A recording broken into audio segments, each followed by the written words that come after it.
Introduction. Your success and happiness in life depend to a tremendous extent on how well you get along with other people. While the definition of success may vary wildly from one person to the next, there remains one constant common denominator across all definitions: other people. The ability to influence, persuade, and interact harmoniously with those around you is often the deciding factor in how your life unfolds. Les Giblin, in his book, The Art of Dealing with People, notes that various scientific studies have proven that learning to deal with others effectively accounts for 85% of the journey toward success in any business, occupation, or profession, and approximately 99% of the way to personal happiness.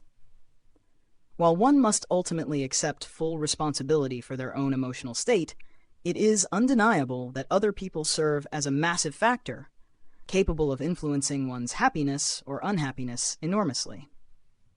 There is good news in this reality, for the old adage that good guys finish last no longer holds true. If you can learn to get along well with others, doors will open where previously there were only walls. The goal is to navigate these relationships in a way that secures your own happiness while simultaneously leaving your counterpart's ego intact. Observation of the most successful individuals reveals that they are usually the ones who excel at these interpersonal dynamics. While there are always exceptions, science confirms that the number one predictor of success and lasting happiness is the quality of our social relationships. Those with strong social networks even tend to live longer. Often, the most successful or happiest people are not necessarily those with superior intelligence or the finest technical skills, but rather those who possess the greatest aptitude for dealing with people. It is important to understand that you cannot force people to like you, and this approach is not about people-pleasing or compromising your own integrity. Instead, by working on your people skills, you will find that others begin to cooperate more willingly, appreciate you more deeply, and offer the approval and acceptance you have sought, all in a manner that feels entirely natural. The principle that what goes around comes around applies here. Waiting for people to accept you before you improve your skills is as futile as a thirsty person declaring they will drink only after their thirst is gone. The time to start practicing is now. Throughout the coming pages, you will encounter specific principles that can be applied immediately.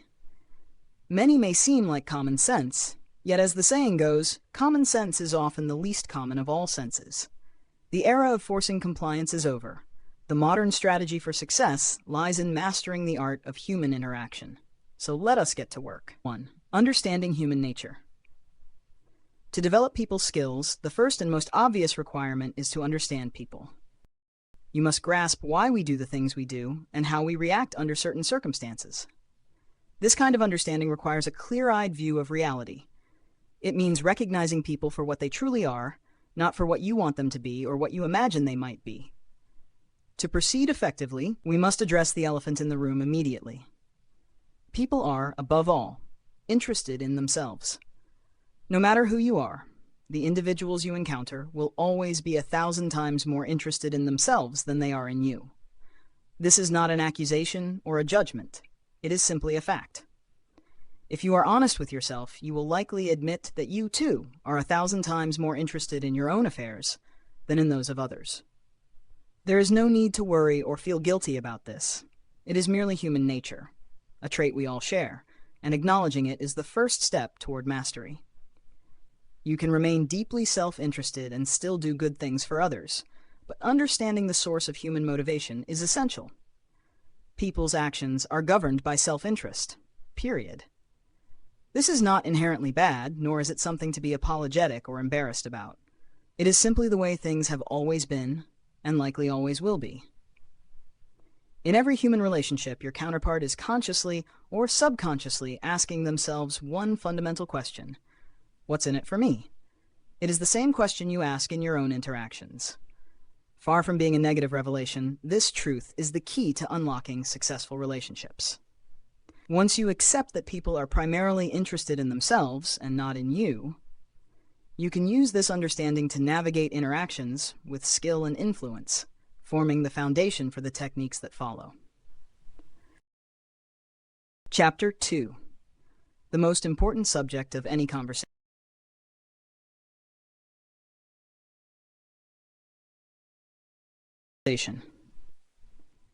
Building upon the fundamental truth that human beings are primarily driven by self-interest, the next logical step is to apply this understanding to the art of conversation. If you are ready to polish your social skills, you must identify the single most interesting subject in the world to any person you meet. The answer is simple, though it requires a shift in perspective. The topic everyone loves most is themselves. While this may sound cynical to some, it is an undeniable reality. Accepting this fact is crucial, for it holds the potential to fundamentally transform your relationships and interactions.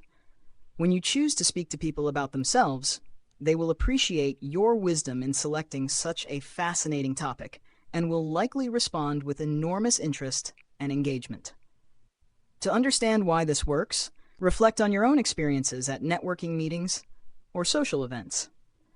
We have all endured the company of the individual who speaks relentlessly of their own exploits, barely pausing for breath. In such a situation, one rarely feels attracted to the speaker or eager to spend more time in their presence. Rather, the overwhelming instinct is to find an excuse to escape, to get the hell out of Dodge City, as the saying goes. Contrast this with the person who possesses true people skills, the one who spends the entire conversation focusing on you. This individual asks questions, wants to know how you are doing, and demonstrates genuine curiosity about your life. Between these two archetypes, the preference is obvious. The person who focuses on you is the one you prefer to be around, and this is the person you must strive to become. The practical application of this principle involves a deliberate change in vocabulary. For a while, you must forget the words I, my, and mine, substituting them with the one word that instantly transforms you into a sought-after conversational partner, you. By framing your interactions around the other person, asking what you can do for them, how they are feeling, or what their favorites are, your power and influence will increase significantly. This shift shifts the spotlight away from your own ego and shines it brightly on the person standing in front of you, satisfying their deep-seated desire for attention and validation. Furthermore, you can leverage this innate human self-interest by encouraging others to vocalize their own stories. Since everyone loves to talk about themselves, your job is to show true interest and provide the prompts that allow them to do so. By asking specific questions, inquiring about their family, how things are going at their workplace, or what they have been up to since you last met, you invite them to indulge in their favorite pastime. The result is that they will like you a lot, simply because you gave them the stage. Ultimately, the strategy requires you to stop talking about yourself and start focusing entirely on the person in front of you, a simple pivot that serves as the gateway to mastering human connection.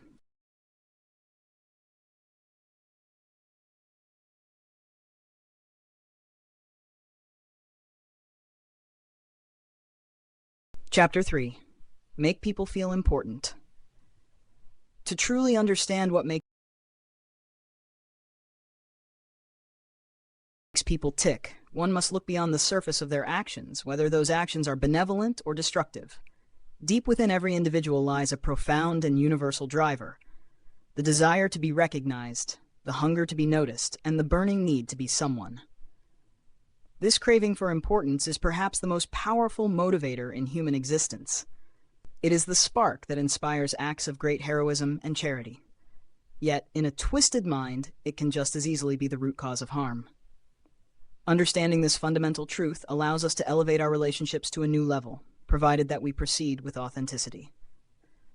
The goal is never to manipulate others for personal gain, but to genuinely engage with them, transforming ourselves into the kind of people, magnets and skillful leaders who are remembered for making everyone around them feel special, like the most important person in the room. Achieving this status requires a deliberate shift in how we treat those we encounter. You possess the power to make any person like themselves better simply by making them feel appreciated, and the more important you make them feel, the more positively they will respond to you. This begins with giving every person the significance they deserve, which, if you are honest, is likely the same level of significance you believe you deserve yourself. It means refusing to ignore people or talk down to them. Instead, you must listen, for failing to listen is the quickest way to signal to someone that they do not matter. When you offer a compliment, ensure it is sincere. Empty flattery rings false, but genuine recognition fuels the human spirit and helps us function better under any circumstance. The practical application of this philosophy involves small but potent habits. Use a person's name as often as you can, for there is no sound sweeter to an individual than their own name. Allow them to finish their sentences without interruption, and when they are done, take a short pause before answering. This brief silence signals that you have listened closely and are processing their words with the respect they warrant, rather than simply waiting for your turn to speak. Simple gestures, such as nodding while they talk, further reinforce that you are following along. As we explored previously, the shift from I, mine, me to you and your remains crucial. If you are in a group, ensure you pay attention to everyone, leaving no one in the shadows. Ultimately, making others feel important is not merely a matter of technique, but of mindset. To make someone feel important, you must first believe that they are important. When you take the time to notice people, you are silently communicating that they matter to you. This validation is what we all crave, for you are no different in your desire to be valued. By mastering this art, by genuinely noticing others, listening with intent, and lifting them up, you align yourself with the deepest currents of human nature. Make people feel important, and you will find that they will always be on your side.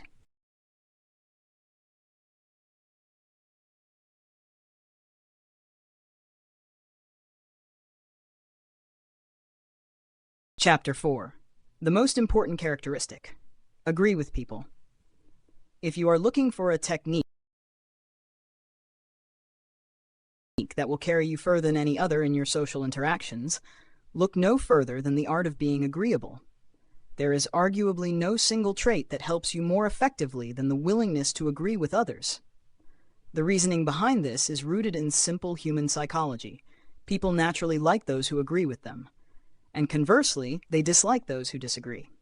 Furthermore, people generally dislike the experience of being disagreed with entirely. To master this, one must adopt an attitude of agreeableness, making it a point not only to agree, but to clearly communicate that agreement through physical cues like nodding and verbal affirmations such as yes, right, or I totally get you. As the saying goes, any fool can disagree with people, and indeed, most fools do exactly that. Agreeing, on the other hand, is a decision born of wisdom and intelligence, a choice that remains valid even when the other person happens to be wrong. One should only resort to disagreement when there is absolutely no other choice, a scenario that occurs far less frequently than one might imagine.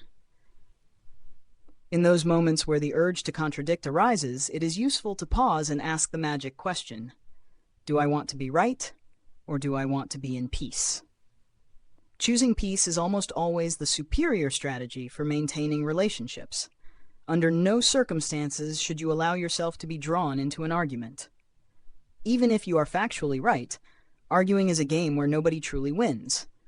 One party loses the debate, and the other loses the relationship, meaning both ultimately lose. Arguing does not win friends, for few people desire the company of someone who is constantly combative. You must refuse to fight, even when provoked by those who seem to feed on conflict. There is a Spanish saying that if one doesn't want to fight, two won't fight. And this should be your mantra. Ignore the fighters, change the subject, or simply walk away, for these are not the people you want as friends anyway. Finally, a crucial component of agreeableness is the strength to admit when you are wrong. If you make a mistake, admit it openly and immediately. This is a sign of a strong character and will garner admiration, distinguishing you from the average and mediocre individuals who prefer to lie, deny, or manufacture excuses. By embracing the power of agreement and the grace of admitting error, you align yourself with the fundamental truth that people simply like people who agree with them, securing your place on their side. Chapter 5. How to make people like you immediately. The old adage that you never get a second chance to make a first impression may feel worn or even cheesy, but its validity is absolute. Experts confirm that human beings make subconscious decisions about whether they like someone within mere seconds of meeting them, and once that instantaneous judgment is rendered, reversing it becomes an arduous, if not impossible, task. Whether it is a potential romantic partner deciding if there is a future the moment you meet, or an HR executive determining your employability the second you stick your nose through the door, the verdict is often reached before the subjects are even fully aware of it. To navigate these critical opening moments and ensure that the people you encounter are friendly, cooperative, and polite, there is a simple yet profound tool at your disposal: the act of smiling. From the precise moment a door opens or eye contact is established, and even before a single word is spoken, you should offer your most sincere smile. This simple facial expression has the capacity to work miracles, yet it is often underutilized. You are encouraged to test this in the laboratory of your daily life. Smile at the baker, the butcher, the strangers on the subway, or the vendor at the newspaper stand, and observe the immediate shift in the atmosphere. This principle extends even to interactions where you cannot be seen. You should smile even when talking on the telephone, as the person on the other end will inevitably perceive the change in tone and warmth that a smile imparts to your voice. Because smiling is inherently contagious, you will find that in the vast majority of cases, people will reciprocate your warmth. The dynamic of human relationships usually follows the law that what goes around comes around. If you offer kindness, kindness returns to you, just as rudeness begets rudeness. There will, of course, be exceptions to this rule, but these moments present a unique opportunity. If you are nice and your counterpart remains rude, the best strategy is to become even nicer. Treat it as a challenge. Few people can resist the combination of sincere politeness, a good heart, and a persistent smile for very long. The meaner they are, the nicer you should become, eventually disarming their hostility. Beyond the social advantages, smiling offers significant benefits to your physical and mental well-being. Scientific research has demonstrated that frequent laughing or smiling improves your mental state and creativity while actively altering the body's stress response by slowing the heart rate and decreasing stress levels. A smile sends a biological signal to the brain that all is well. Studies have even found a link between smiling and longevity. And in the social sphere, those who smile are consistently perceived as more confident and trustworthy.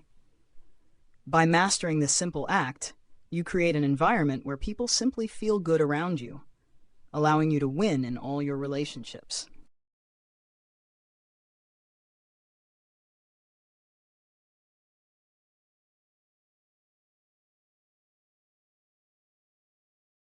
Chapter 6. How to make a good impression. You teach people how to treat you by the way you treat yourself. If you truly wish to make a good impression, the process begins internally. Giving yourself the value you deserve is crucial.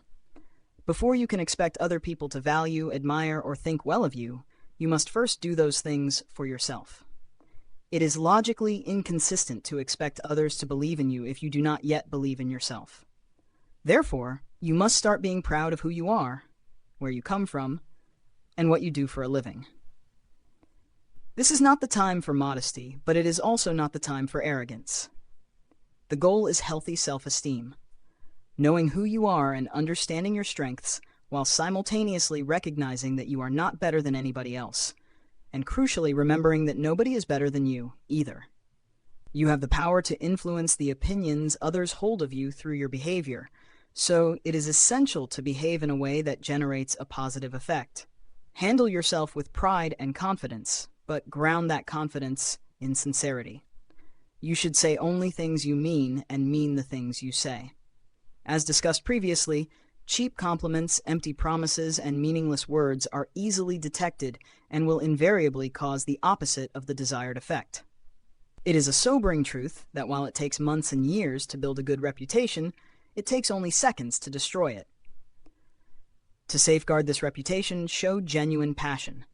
If you display enthusiasm, it becomes difficult for people to resist you or dislike you, simply because enthusiasm is contagious.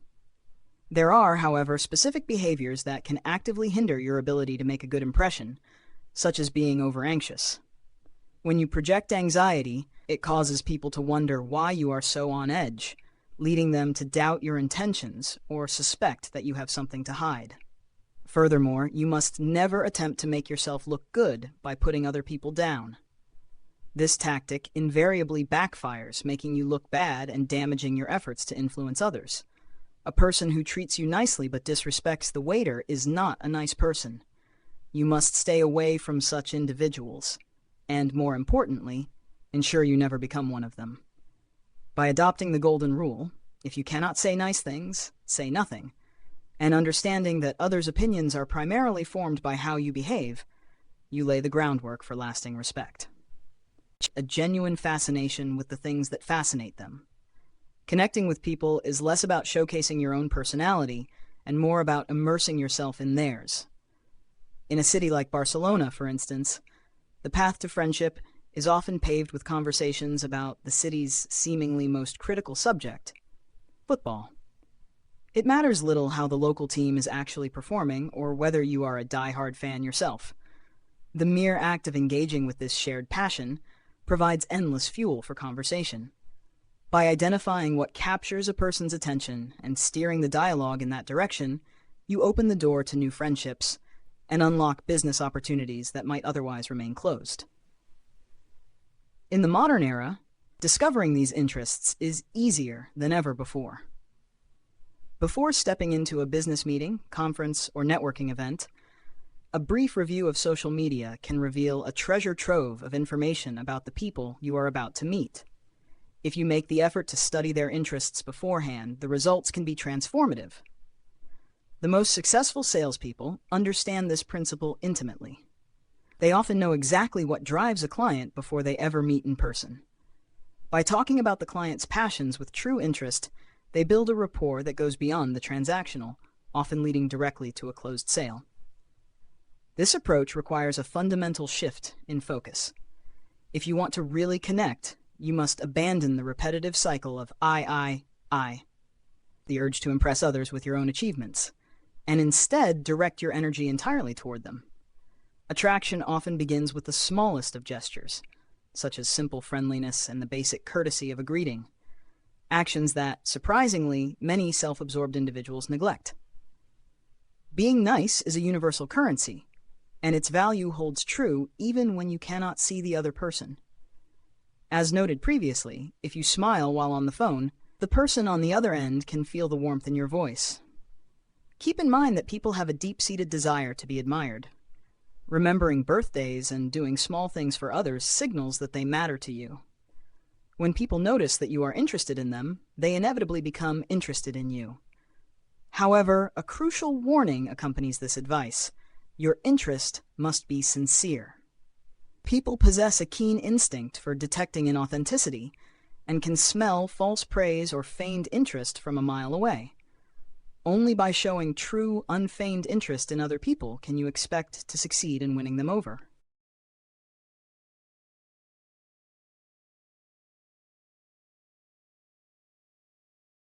Chapter 8. How to develop an attractive personality.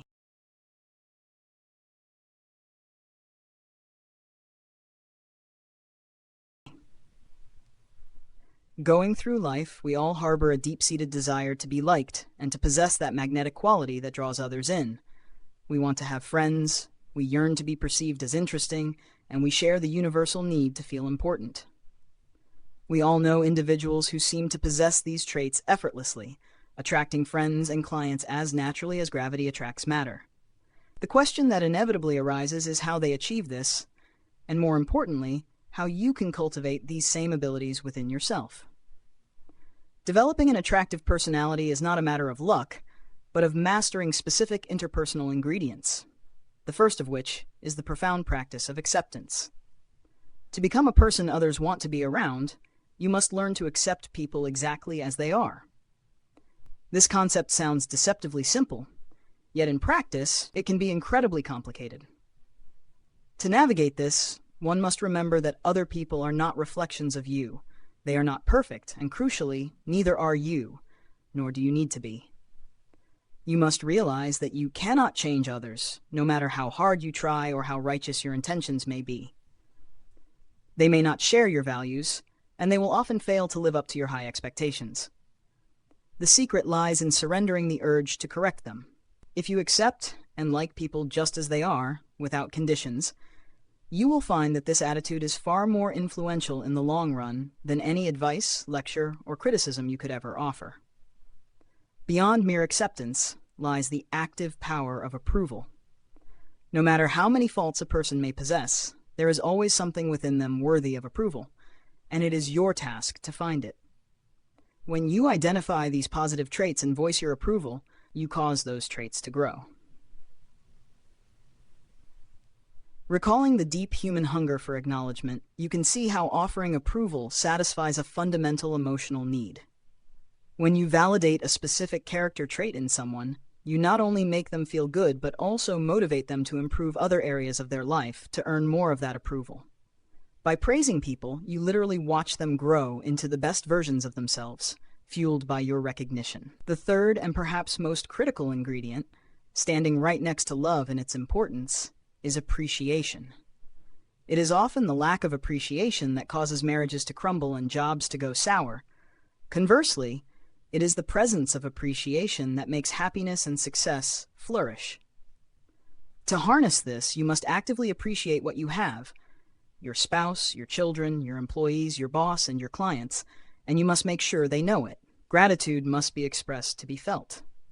While telling someone you appreciate them is excellent, you can also demonstrate it through your actions. Being punctual, for instance, is a profound sign of respect. By not keeping people waiting, you tell them that you value their time. Writing a thank you note or letter is another powerful tool. By treating people as special and recognizing their uniqueness and worth, you combine acceptance, approval, and appreciation into a formula that inevitably transforms you into a people magnet.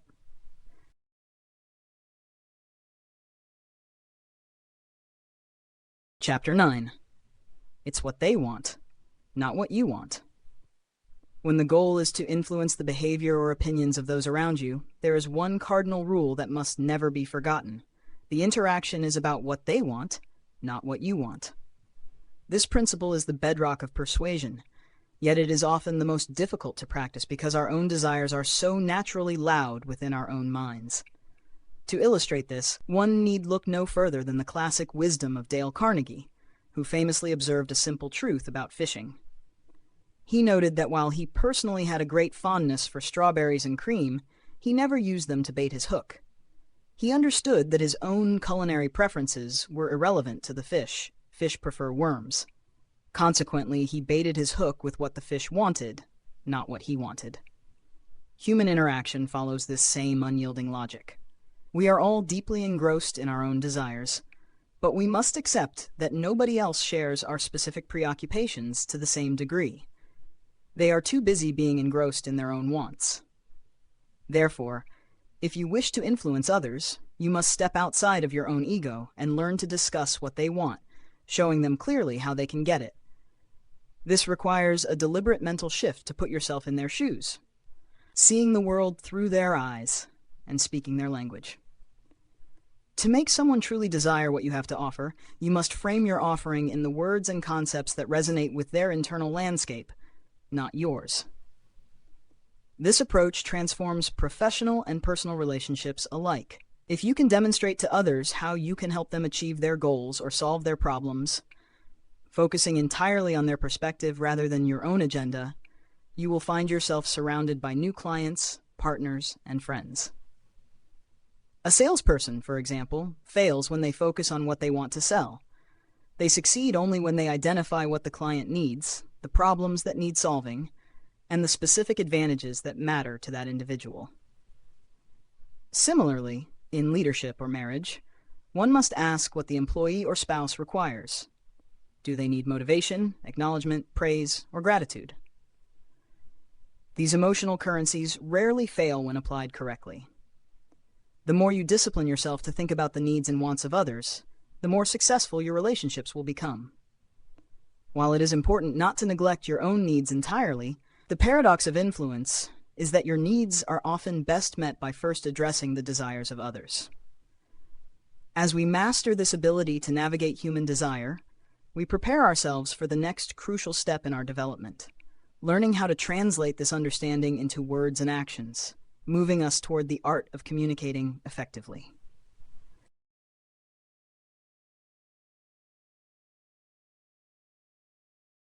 Chapter 10.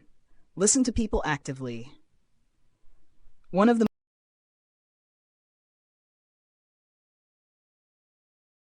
most defining and critical skills of a true people magnet is the ability to engage in active, profound listening. It is a simple equation. The more you listen, the smarter you become, and the more you are liked by those around you. People will naturally gravitate toward you and cherish their conversations with you, largely because you will represent a rare breed in a world where most people never truly listen. A good listener holds a distinct advantage over a good talker, for the listener grants others the opportunity to hear their favorite speaker in the world, themselves. While excessive talking often serves only to give you away or appear as bragging, listening elevates your perceived intelligence, demonstrating that you value what the other person has to say more than you value showcasing your own knowledge. To master this art, one must understand that listening profoundly is a whole-body experience. It requires giving the person in front of you your absolute and undivided attention. You must listen not just with your ears, but with your eyes and your entire physical presence. Keep your gaze fixed on the speaker, nodding your head to signal agreement and offering a supportive smile. Lean towards them to demonstrate an intensity of interest, physically signaling that you do not want to miss a single word they say. To deepen this connection, interject with simple, open-ended questions like, "And then what happened?" Or, "And then what did you do?" These queries not only show that you are following the narrative, but also flatter the speaker by inviting them to continue. However, the most difficult aspect of active listening takes place internally. You must learn to quiet the little voice in your head that inevitably chimes in with advice or a solution mere seconds after the other person begins speaking. The goal is to stop listening with the intent to answer and start listening with the intent to understand. If your mind is busy rehearsing what you are going to say next, you are, by definition, not listening. You must resist the urge to interrupt or to wait impatiently for a pause just so you can seize the floor. Do not change the subject. Instead, ask for more. If you feel compelled to offer advice, the respectful approach is to ask for permission first. You will often find that if you simply let the other person finish their thought process, they will arrive at the solution on their own without your intervention. Throughout this process, remember to maintain the focus on them by using you and your rather than me, my, and mine. By embracing the role of the listener, you elevate your conversations and relationships to an entirely new level. When people feel truly heard, they will automatically want to be around you, solidifying your status as someone who deeply understands human nature. Chapter 11. Become an influencer. At its core, the act of influencing people resolves into a single, straightforward objective, getting them to do what you want them to do. While the end goal is clear, the path to achieving it requires a logical and deliberate first step, which is discovering the specific force that will compel them to move. You must identify what they want, what motivates them, and what drives their decision-making. The most significant error people make when attempting to influence others is operating under the assumption of similarity, believing that other people like what we like, are motivated by the same incentives, and are chasing the same goals. In reality, this is rarely the case. Every individual is distinct, possessing a unique set of values, preferences, and motivators. An effective influence begins with the realization that your desires are not a universal standard.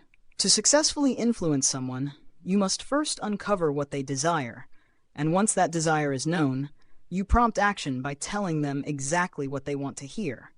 The strategy involves showing them that the surest way to get what they want is by doing what you want them to do. This dynamic is admittedly manipulation in its purest form. Because of this, it is imperative that you wish the best for the people you intend to influence. This power, much like the raw energy of electricity or the atom, is inherently neutral.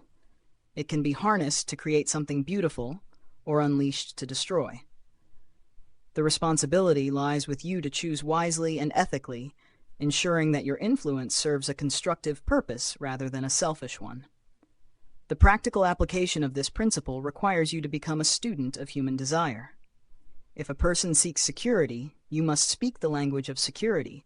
If they dream of leaving their day job, you must show them the exit strategy. If they crave financial freedom, your conversation must revolve around wealth and independence. The key is to identify the want and then position your request, whether it is buying a course, purchasing clothes, or coming to work for you, as the vehicle for fulfilling that want. Consider the job seeker. To secure a position, one must first determine what the employer is looking for in terms of abilities and responsibilities, and then demonstrate that one can fill those specific needs better than anyone else. When you know what someone is looking for, you possess the key to speaking the language they are desperate to hear. From this point forward, your task is to listen with intent and watch with keen interest. You must ask numerous questions and observe behavior to uncover the deep-seated desires of those around you. By making a conscious effort to find out what people want most, you equip yourself with the ultimate tool for connection and persuasion. Influence is not about imposing your will. It is about aligning your objectives with their deepest needs, creating a situation where they are eager to follow your lead because it leads them exactly where they wish to go.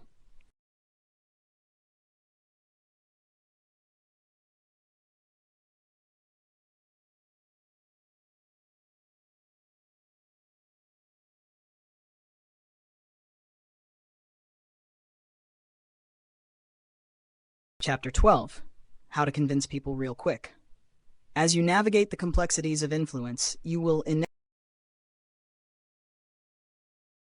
inevitably encounter a barrier that exists in almost every human interaction: skepticism.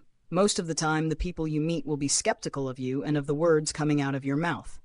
This is not personal. It is simply human nature.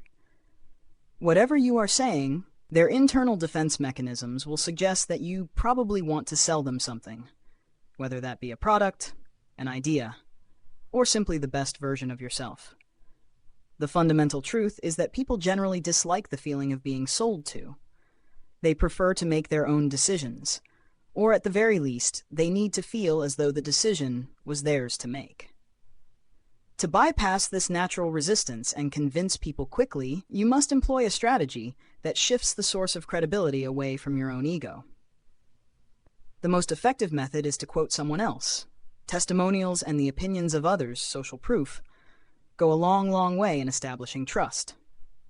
The goal is to let somebody else speak for you, even if that person is not physically present in the moment. By invoking a third party, you remove the appearance of self-interest and replace it with objective validation.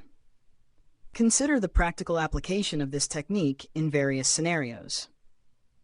If you are selling something and are asked about the product, do not simply offer your own assurance.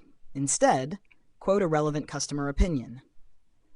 In doing so, your customer is effectively answering the question for you, lending the answer a weight you could never provide on your own. If a potential partner wants to know if you are financially reliable, you might mention how happy your other suppliers are with your punctuality in paying bills. Similarly, if you are applying for a job, rather than boasting about your own work ethic, mention the specific praise your past employers and colleagues have heaped upon you. If you look closely, you will notice a subtle brilliance in this approach. You haven't actually answered any of these questions yourself. Your customers, suppliers, former employers, and colleagues have done the answering for you.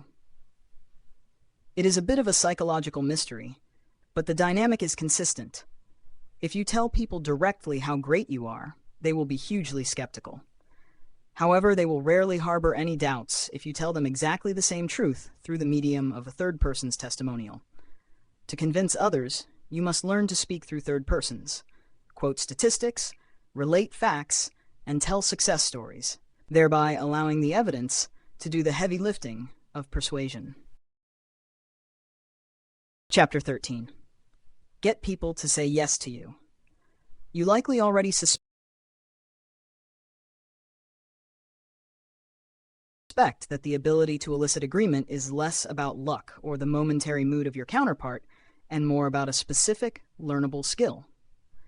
If this realization is new to you, understand that mastering this chapter has the potential to alter the trajectory of your life. For getting people to say yes is the gateway to getting them to do whatever you want them to do. This is not a matter of chance. It is a matter of technique. To begin, you must recognize that everyone has a motive for their actions. If you want someone to do something for you, you must provide them with a compelling reason to do it, and that reason must be rooted in their own advantage or benefit. If you fail to articulate how compliance benefits them, they simply will not act. A powerful method for securing agreement is to establish a yes mindset early in the conversation. It is far easier to get a major yes from a person if they have already agreed to a series of minor propositions. This is achieved by asking 2 or more yes questions, inquiries structured so that the only logical answer is an affirmative one. The underlying psychology is that once a person has answered yes 3 or 4 times, the momentum of agreement makes it significantly more probable that they will continue to agree. You might ask, do you want to be happy? Do you want to be independent? Or do you want to live a life free from worries? To reinforce this, emphasize your questions by nodding your head while asking them, subtly encouraging the other person to mirror your movement and your mindset. You want a great future, right? You want the very best product, right? Furthermore, you can significantly increase your success rate by manipulating the choices you present. Never give people a choice between yes and no, as this leaves the door open for rejection. Instead, offer a choice between 2 yeses. Let them decide between acting in one way that suits you or another way that suits you. Whatever they choose, the outcome is a victory for you. If you want to ask someone on a date, do not ask, do you want to go on a date with me? Which invites a refusal. Instead, ask, would you like to meet up tomorrow afternoon or in the evening? By framing the question this way, you bypass the possibility of a flat denial. This applies to all arenas of influence. Ask, do you want the red or the black, rather than do you want one of these? Ask, do you want to start today or on Wednesday, instead of do you want to start here? Ask, do you want to pay cash or credit card, instead of do you want this? While this may not work every single time, it is far superior to offering an open lane to a no. Finally, the secret ingredient to obtaining agreement is simply expecting it. This is often recognized as confidence. If you look back on your life, you will likely find that whenever you were truly confident, when you expected a yes without the slightest shadow of a doubt, you received one. Therefore, you must let people know through your demeanor that you expect them to agree. Like playing tennis or golf, this is a technique that requires practice to perfect. It will not work perfectly every time at first, but with repetition, your proficiency will grow. By securing the easy yeses first, you pave the way for the difficult ones, creating a rhythm of agreement that flows naturally in your favor.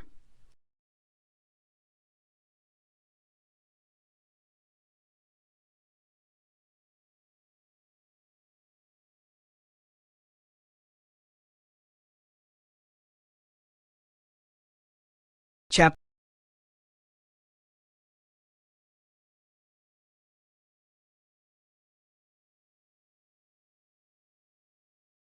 14. Talk less, do more. You are defined ultimately by what you do, not by what you say you will do. If you harbor a desire to change the world, the first step is to cease talking about it and immediately begin the work. Whether it is picking up a pen to write that article or book, or joining a political party instead of merely complaining about politicians, the key is to replace passive vocalization with active participation. Actions invariably speak louder than words. To truly impress and attract people, one must move beyond promises and demonstrate value through tangible results. Individuals who perpetually speak of the great things they intend to do for their friends, their company, or their community, yet never follow through, inevitably hemorrhage credibility. Sooner or later, the world ceases to take them seriously. Even more damaging is the internal toll. Eventually, these individuals stop believing in themselves. Every unfulfilled promise strikes a blow to self-esteem, signaling to the subconscious that one's words are trivial. Over time, this solidifies into a dangerous conclusion. I don't matter. I'm worthless. Therefore, one must be exceedingly careful with their words and rigorously disciplined in following them with action. The most effective way to convince those around you is to talk less and let your actions serve as your argument. Do not tell your friends how you intend to assist them. Simply provide the help. Do not broadcast your generosity. Simply donate to the charity. Do not waste breath convincing your boss of your worth. Let your output and your numbers speak for themselves. Though admittedly, there are rare exceptions where a boss may be blind to your contributions, necessitating a bit of self-advocacy. In general, however, the rule remains absolute. Stop talking and start doing. Now, check one fundamental truth from the outset. You will not be right all the time. Even in those instances where you are factually correct, it is often far more beneficial to refrain from proving others wrong. The human ego is a fragile thing. We generally dislike being corrected, and if that correction is delivered in a manner that wounds our intelligence, self-respect, or pride, we will almost certainly refuse to admit our error.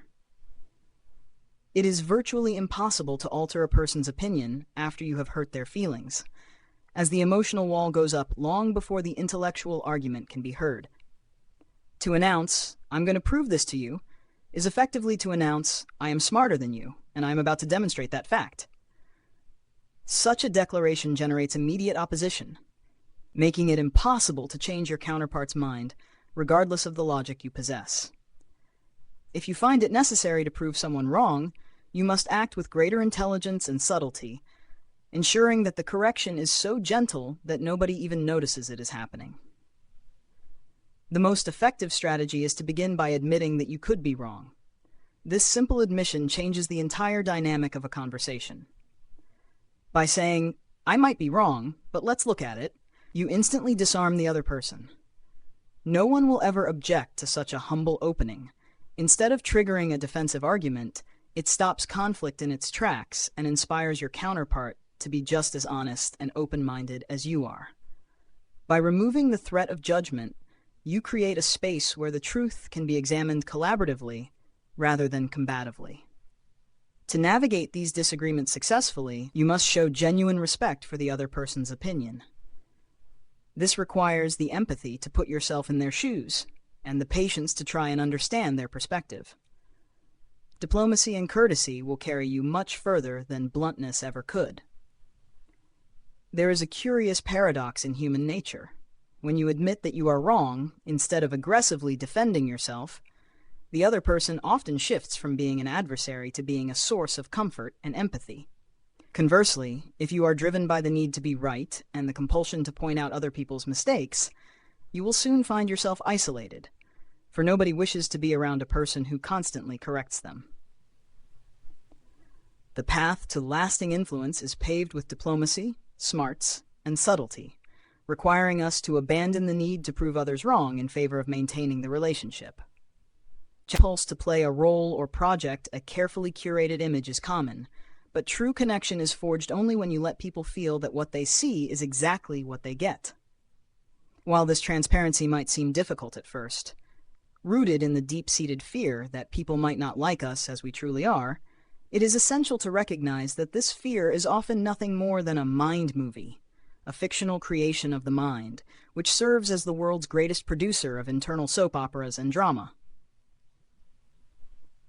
To break free from this mental trap, you need only to know your strengths, acknowledge your weaknesses, embrace your vulnerability, and take full responsibility for your mistakes. That is all that is required. Nothing more, nothing less. When you present this unvarnished version of yourself, people are able to connect with you on a much deeper level. You do not need to fear the judgment of others. On the contrary, you will find that they will love you precisely because you are real. It is important to distinguish this authenticity from the trap of people-pleasing. The worst thing you can do is to say things or agree with people merely to placate them. This is not a sign of social skill, but rather a symptom of low self-esteem. You must have the courage to say what you really think. However, speaking your truth does not grant you a license to be rude or tactless. It is entirely possible to be honest and transparent while acknowledging that others' ideas, though different from yours, are no less valid. Nothing good comes from dishonesty, so speak your truth with integrity.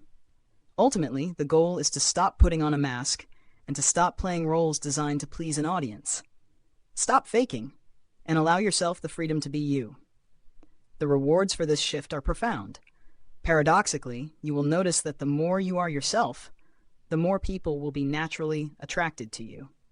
Stop playing roles and start being you. Is their mastery of communication. They possess the precise ability to articulate their ideas, emotions, wants, wishes, hopes, and even their disappointments with clarity and intent. This skill grants them a considerable advantage over those who are more introverted or who find themselves paralyzed by the prospect of initiating a conversation, particularly when facing strangers. However, for those who identify with the latter group, those who feel they cannot express their ideas or do not know how to begin, there is no cause for worry. This perceived deficiency is not a permanent character flaw, but a hurdle that can be overcome in no time. To bridge this gap, one must first dismantle the internal pressure to be profound. A significant barrier to effective communication is the fear of saying something too trivial, inadequate, or nonsensical. The remedy is to stop trying to be perfect and simply relax, acknowledging that nobody has the capacity to fascinate others at all times. Instead of striving for brilliance, one should aim for authenticity and speak from the heart, for people appreciate genuine interaction far more than a polished performance. Small talk is, by definition, casual.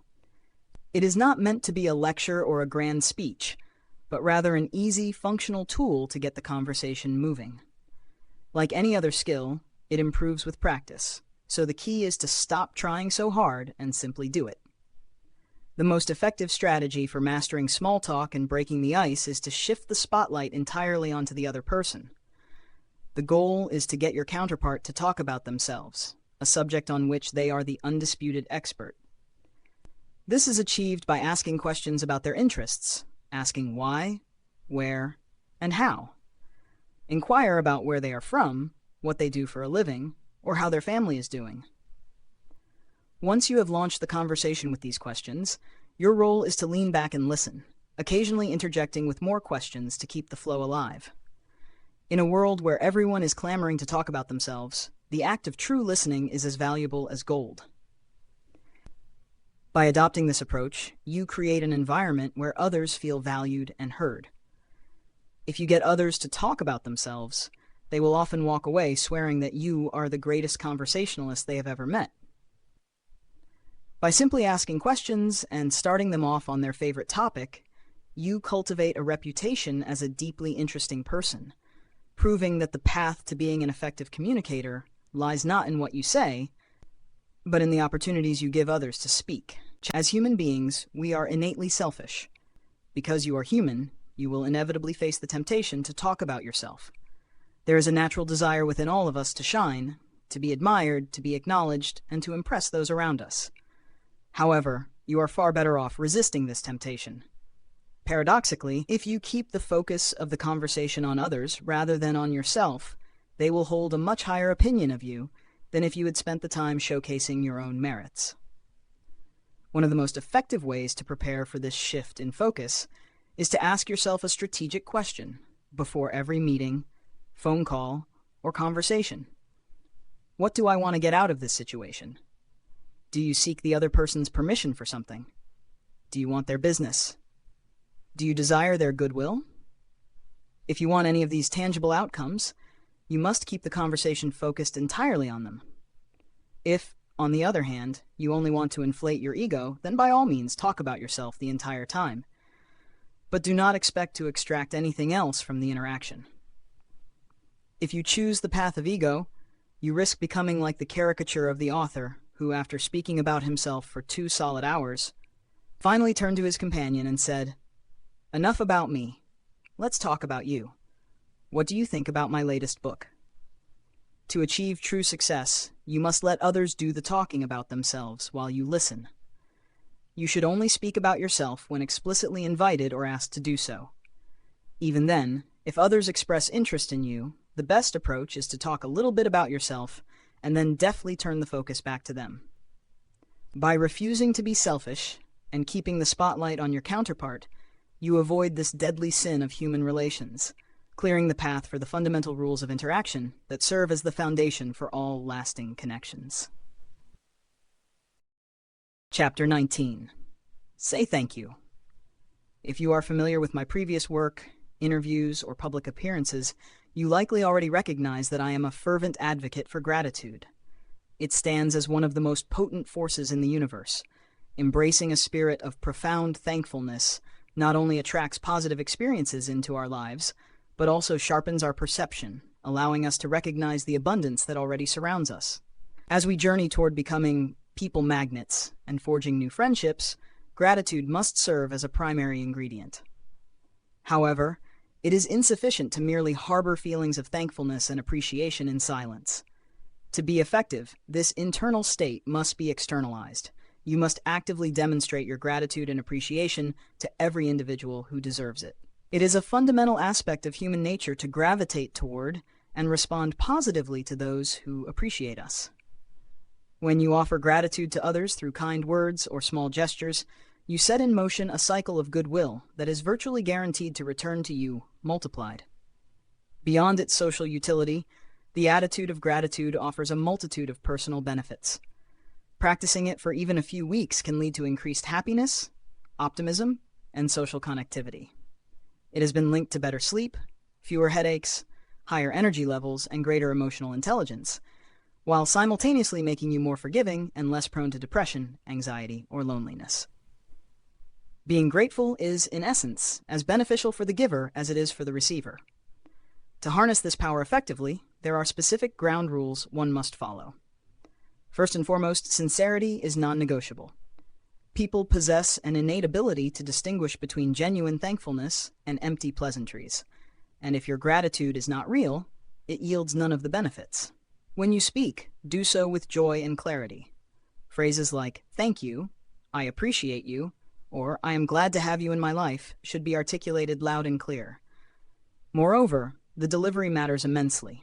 Maintain eye contact to lend weight to your words, and always use the person's name, saying, "Thank you, Peter," or "Thank you, Mary," as this personal touch makes a significant difference. To truly master this art, practice thanking people not only for the obvious kindnesses, but also for the subtle, often overlooked contributions they make. Few skills are more vital than the ability to properly thank others, so let the power of gratitude transform your relationships and your life for the better. Chapter 20. Admit your mistakes. There is nothing inherently wrong with making mistakes. It is a fundamental aspect of the human experience. You are human, and humans err, so you must stop viewing yourself as a bad or useless person simply because you stumble every now and then.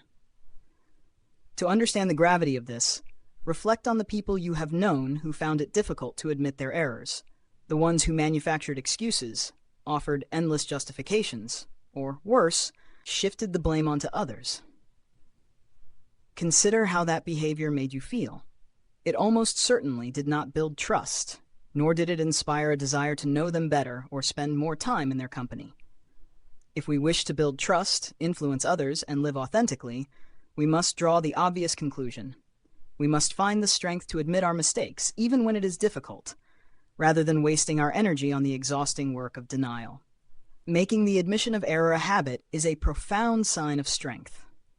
Because it is such a rare trait, your honesty will often surprise people, and may even compel them to admire you. Admitting a mistake and accepting the consequences requires far more fortitude than denial, and it is infinitely healthier. When I worked at the Volkswagen plant in Mexico, a facility so enormous it functioned like a city of its own, my boss would often let me drive his car to run errands. One day, while driving with a lapse in attention, I struck a curbstone with the right front tire. 3 hours later, my boss returned to the office to announce that his tire was flat. 4 different people had used the car that day, and as he stood there waiting for an explanation, the room fell into a heavy silence. Everyone looked at the floor. I could have easily played the innocent, staring into the air and saying nothing, but after 2 minutes of agonizing tension, I gathered my courage and confessed, admitting that I was the one who had hit the curb. The relief on my colleagues' faces was instantaneous, shifting quickly from anxiety to teasing, but the reaction that mattered most was my boss's. He simply told me that the least I could do was help him change the tire. As we worked, I apologized again, and he expressed his gratitude for my honesty. Far from damaging my reputation, that admission took our relationship to a new level, because he knew from that moment on that he could trust me implicitly. Recognizing your mistakes is a hallmark of maturity. The only real problem arises if you fail to learn from the experience and repeat the same error. By owning your actions, you avoid the trap of denial and clear the path for growth, ensuring that while you may stumble, you never make the same mistake twice. To aspire to have success in your dealings with other people, it is inevitable that you must let go of the toxic habit of gossiping. While it is undeniably tempting to lean in and hear the latest rumors, indulging in this behavior comes with a significant cost. The problem lies in a simple, almost mathematical probability. The person who eagerly shares these rumors with you is almost certainly spreading rumors about you the moment you turn your back on them. However, what is even more damaging to your own reputation is what happens if you are the one spreading these dirty little stories. Your listeners will inevitably arrive at the same logical conclusion.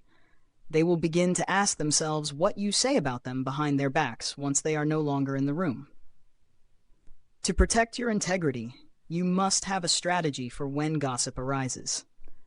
If someone starts gossiping in your presence, the best course of action is to immediately change the subject. You might say, "Oh, Charles, I'm not interested in this stuff. I'd rather hear about you. How have you been? Tell me about that last vacation of yours you were so excited about. What else is happening in your life?" Alternatively, you can be direct and simply state, "Sorry, I really don't like talking about people who aren't present." By shifting the conversation back to the person in front of you, you not only shut down the negativity, but also reinforce the principles of connection discussed earlier. It is crucial to stay away from gossip and rumors because they are inherently harmful and destructive, often leading to massive misunderstandings. Information distorts as it travels. You might tell someone a quite harmless story, but as it passes from one person to the next, the details completely change and the severity escalates. You might start by saying that Anne has a bad cold, but by the time the line of gossip reaches its end, poor Anne is rumored to be on the brink of death.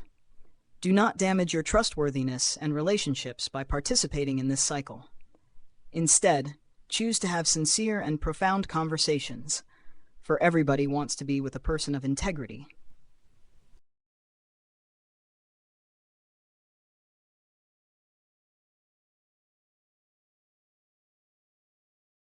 Chapter 22. Stop judging. If you truly aspire to become an influencer and build genuine friendships, you must rigorously excise a specific toxic habit from your behavioral repertoire, the act of judging and condemning others. It is a fundamental truth of human nature that people have no desire to be judged. Period. What every human being craves is to be liked, to be made to feel important, and to be appreciated. Judgment is the antithesis of these desires, and the surest way to sever a connection before it begins. To navigate the social world effectively, you must learn to put yourself in other people's shoes, and walk a mile in them before you even entertain the thought of passing judgment. Every person you encounter on your journey is fighting a unique battle, one about which you likely know nothing, just as they are unaware of the struggles you face. Kindness and empathy are not optional extras. They are prerequisites on the path to becoming a people magnet, and there is simply no way around them.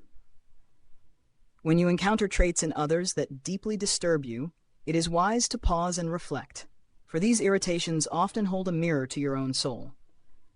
You must become aware of the uncomfortable fact that each time you judge someone else, you are, in a sense, judging yourself.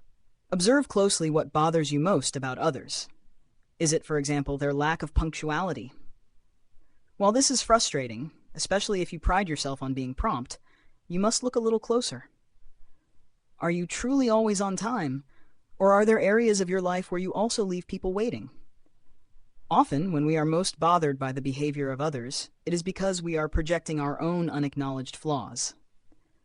This is the irony behind the person whose life is in disarray, offering advice on how to live, the debtor lecturing on finance, or the disorganized individual giving seminars on time management.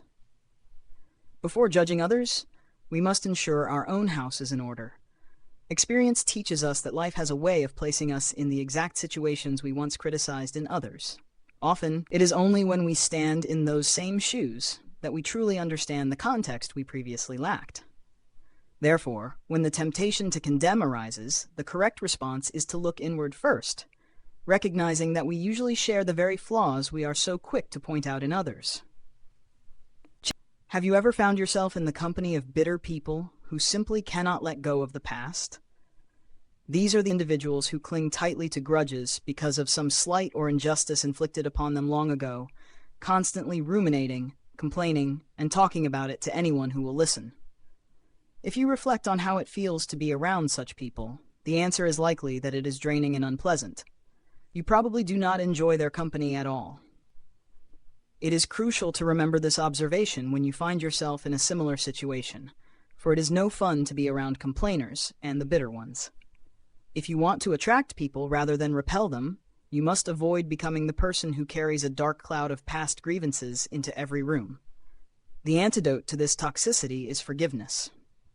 To become a forgiving person is not merely a moral virtue. It is also a practical strategy that serves as a fast track to success and happiness in your relationships. This is not a question of being right or wrong, nor is it about validating the actions of those who hurt you. Instead, it is about your own well-being and the conservation of your precious energy.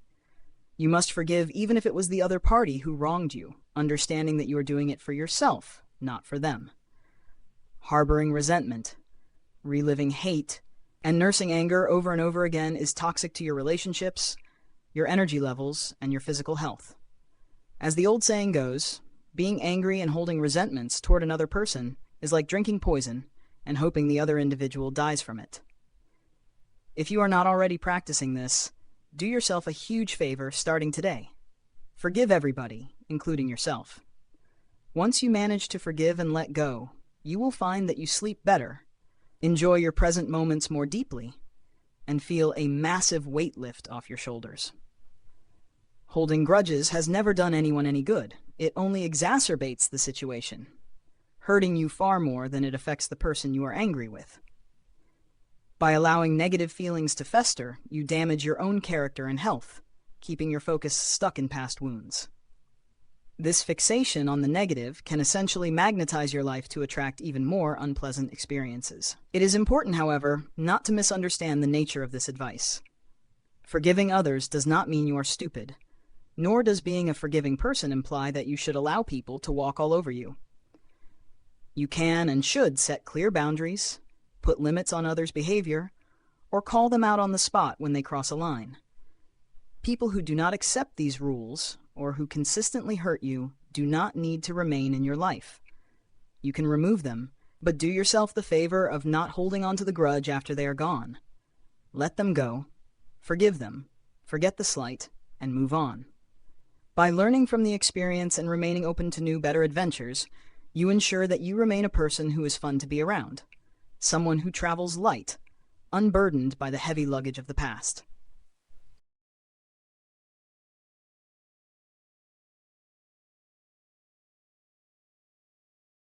Chapter 24, Keep Your Word. A good reputation, painstakingly constructed over the course of many years, can be obliterated in a matter of seconds. The primary catalyst for such destruction is the failure to keep one's word. If you are a person who speaks at length but fails to follow through with action, people will inevitably lose trust in you, and this is the worst possible outcome. For all personal and professional relationships are fundamentally built on the bedrock of trust. The consequences, however, extend far beyond the loss of external credibility. The situation worsens significantly when you consider the internal damage. When you fail to honor your word, the person who ultimately loses trust in you is yourself. You pay a high psychological and emotional price whenever you lie, cheat, or act dishonestly, because every commitment you make to another person is, at its core, a commitment to yourself. By failing to follow through on these promises, you are sending a subconscious message that your word is worthless, and by extension, that you are worthless. To avoid this erosion of self-worth and public trust, one must adhere to a strict code of conduct. Never make promises you cannot keep, and strive to over-deliver on everything you do. The rule is simple, yet absolute. If you say you are going to be somewhere, be there. You must mean everything you say, eliminating wishy-washy talk entirely. If you do not mean it, do not say it. Action must align perfectly with speech. This integrity requires that you never tell a lie. If you cannot or will not do something, you must offer the truth immediately rather than playing with people's emotions or offering false hope. It is crucial to avoid saying things merely to impress others, as this behavior strikes at the heart of your self-esteem.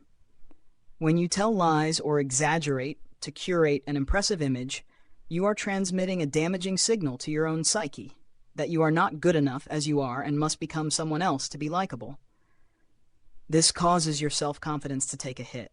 Conversely, when you tell the truth, you communicate to yourself that your words are worthy and important, reinforcing the belief that you matter. Under no circumstances should you promise greatness and deliver mediocrity, as this will only damage your reputation and repel those around you. Instead, the smarter strategy is to do the opposite: under-promise and over-deliver. This approach boosts your value not only in the eyes of others, but also in the eyes of your toughest critic, yourself. People will feel great in your presence because you are constantly exceeding their expectations and going the extra mile. A welcome byproduct of this strategy is a significant reduction in stress, allowing you to live a more relaxed existence.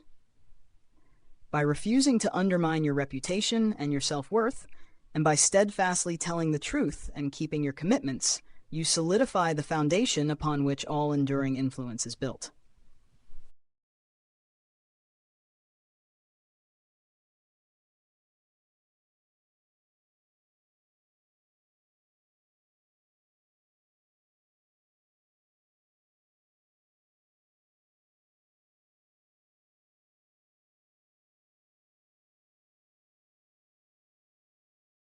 Chapter 25.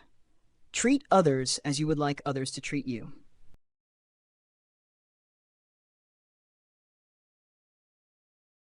Across the vast spectrum of human belief, encompassing virtually all religions and philosophies, there lies a single, unifying concept that serves as the bedrock of harmonious living. It was the very first lesson imparted to me 25 years ago when I began my tenure at Disney World, a principle known universally as the Golden Rule. Do unto others as you would have others do unto you.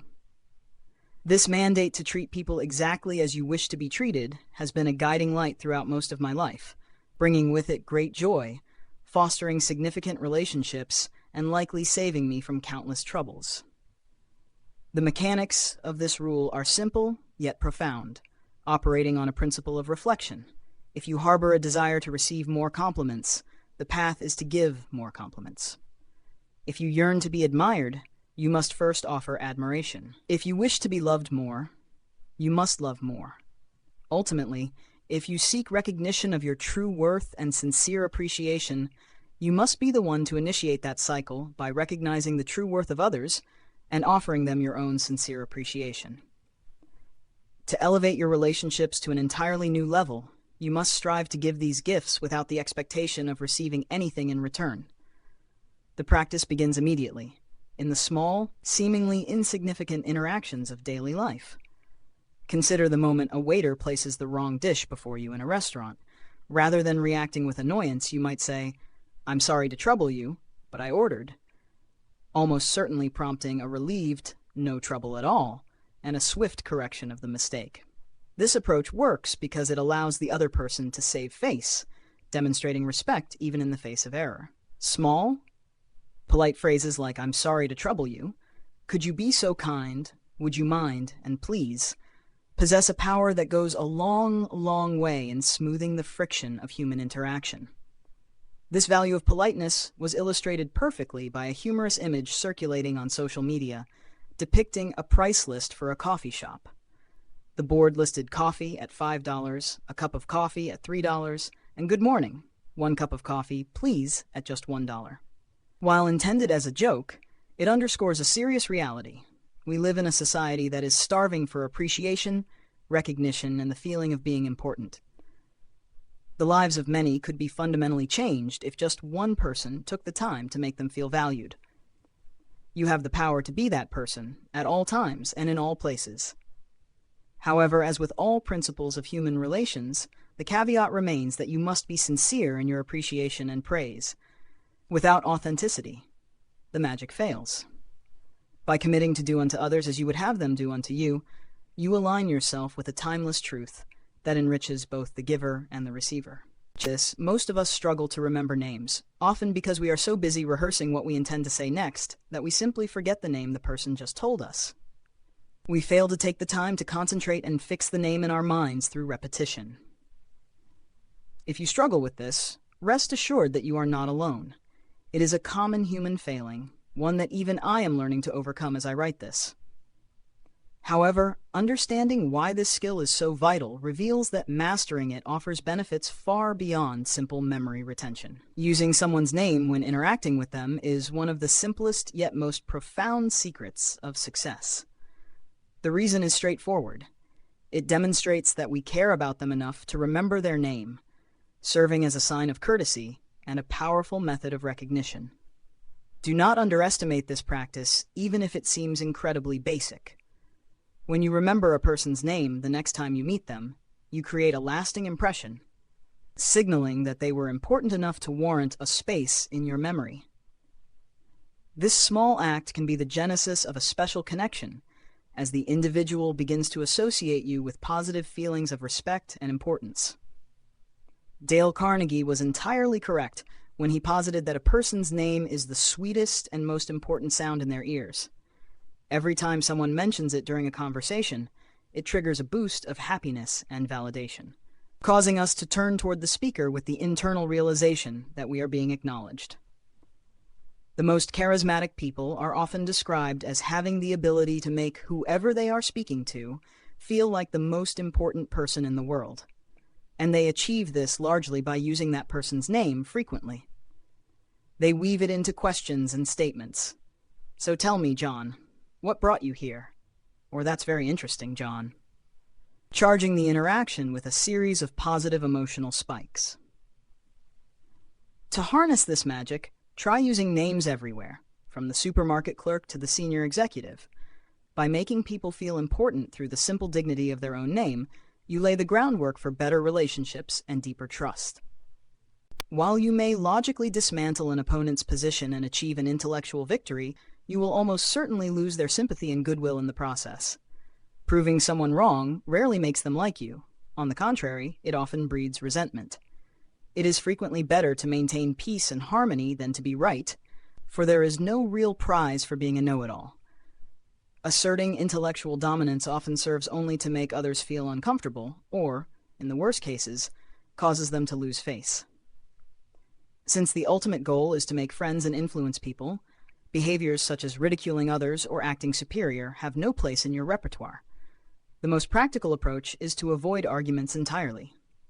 Statistics of human behavior suggest that 99% of all arguments end with each party becoming more convinced than ever that they are right. This creates a paradox where you cannot win. If you lose the argument, you lose. If you win the argument, you also lose.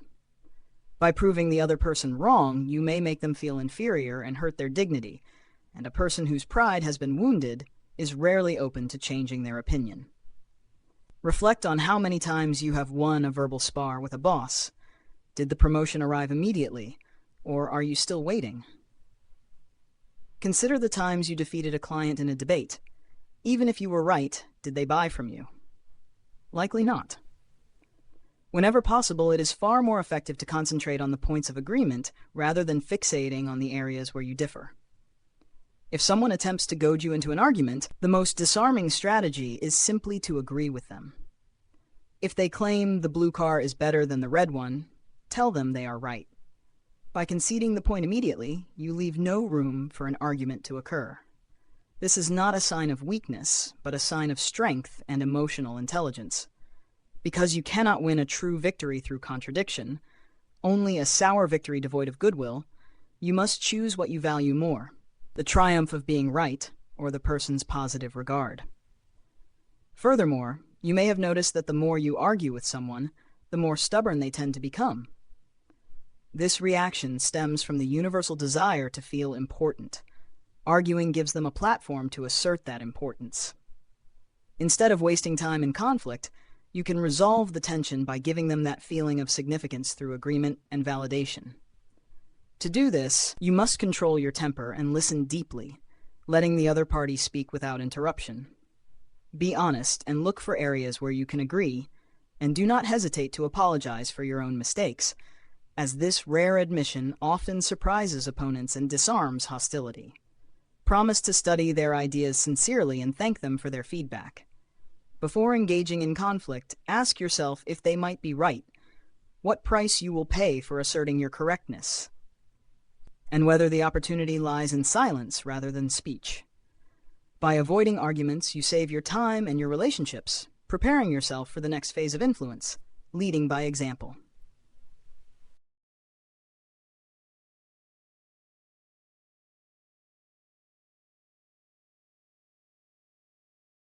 Chapter 28. Praise and acknowledge people honestly and sincerely. Praise and acknowledgement are not merely social graces. They are basic, fundamental needs of the human spirit. Deep down, we all crave appreciation and the feeling that we are important. Reflect for a moment on how you feel when someone offers you a genuine compliment or praises your efforts.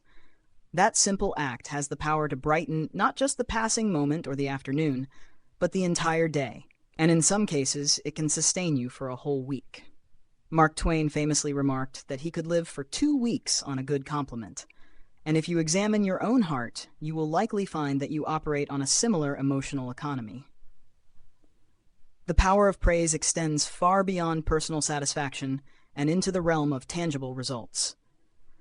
Studies have proven that teams led by managers who actively acknowledge and praise their employees' work are up to 31% more productive.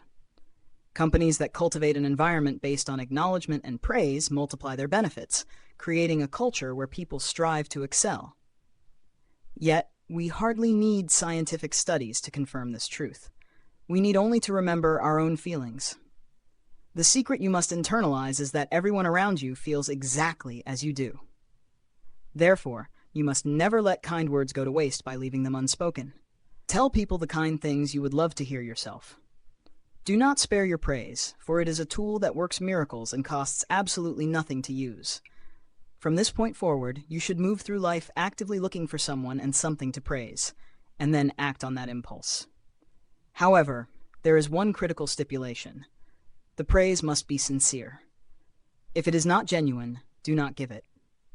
To maximize the impact, focus on praising the behavior rather than the person, as this creates a clear incentive for them to repeat the desirable action. For example, saying, "Your work is excellent," is far more effective than a vague, "You are a great guy," just as "Your art is simply beautiful" lands with more weight than "You are a good artist." Adopting this habit produces a remarkable side effect. It creates happiness for both the receiver and the giver. By making it a daily practice to say kind things to at least 3 different people, you will find that witnessing the gratitude you bring to others makes you feel incredibly good, enriching your own life as much as theirs. Grounding your interactions in the realization that every individual possesses a story as compelling and complicated as your own. Just as you view your own life as extraordinary, you must recognize that same potential for depth in others. It is essential to give people a fair chance to interact with you, rather than making the common mistake of judging or discarding them immediately. If you remain open, you will find that you can learn something valuable from everybody you meet on the journey of your life. I have found this to be true in my own experience.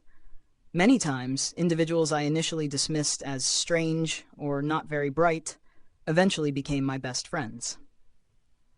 When you meet people with kindness and respect, great things often emerge from the most unexpected places. Of course, this approach is not without its risks. Every now and then, you may end up disappointed when you offer kindness only to have it met with silence, or worse, to have someone attempt to take advantage of you. It is vital that you do not let these negative experiences change who you are. Their reaction is not your problem, it is theirs. Consider these moments a price worth paying for the privilege of meeting all the other great people who will inevitably come into your life. In the long term, bearing in mind the principle that what goes around comes around, treating people with patience and respect will naturally attract nice people into your orbit. This philosophy extends even to the rude people you encounter. In fact, they are often the ones who need your kindness the most. Remember that if someone is rude to you, it reflects their internal state, not yours. During my time as a waiter at Disney World in Orlando, I learned a powerful trick for handling such situations. When a customer was rude to me, I consciously decided to become nicer and nicer to them. The more offensive they became, the more polite I became. This strategy worked in 99% of cases, eventually winning their sympathy. Rude people are accustomed to feeding off defensive energy and anger. When you deny them that reaction, you disarm them. The best way to show rude people your teeth is to smile at them, proving that kindness and respect are not signs of weakness, but tools of influence that everyone, even the bad ones, deserves. Our very nature, and often trigger instinctive resistance. To influence others effectively, one must learn to convince them much more subtly, primarily through the art of asking questions. Instead of issuing a demand, you can achieve far better results by asking, "Did you consider this option, or do you think that would work?" Phrases like, "What would you think of this?" or "Maybe this one would work better." Invite collaboration rather than compliance, shifting the dynamic from a dictatorship to a partnership. The goal is to always give people the opportunity to get things done themselves. By allowing them to come to their own solutions, you enable them to learn from their mistakes in a way that truly sticks. This approach carries a distinct positive side effect. It prevents the other person from losing face and maintains their feeling of importance, a crucial element in maintaining healthy relationships. Treating people with this level of respect encourages their cooperation rather than inciting the resentment and anger that often follow strict commands. Furthermore, asking questions is not only a smoother way to get results, but it also stimulates the creativity of the person you are asking. It is much easier for people to accept a decision or an order if they feel that they played a part in the process of defining it. Whether you are facing a challenge with employees, friends, or family, it is far more effective to explain the situation and ask for their input than to give out strict orders. If you ask people, they often come up with the best solutions, allowing you to tap into a reservoir of potential that would otherwise remain closed. Effective leaders understand this principle well, using the power of questions to guide others, rather than relying on the blunt force of direct orders.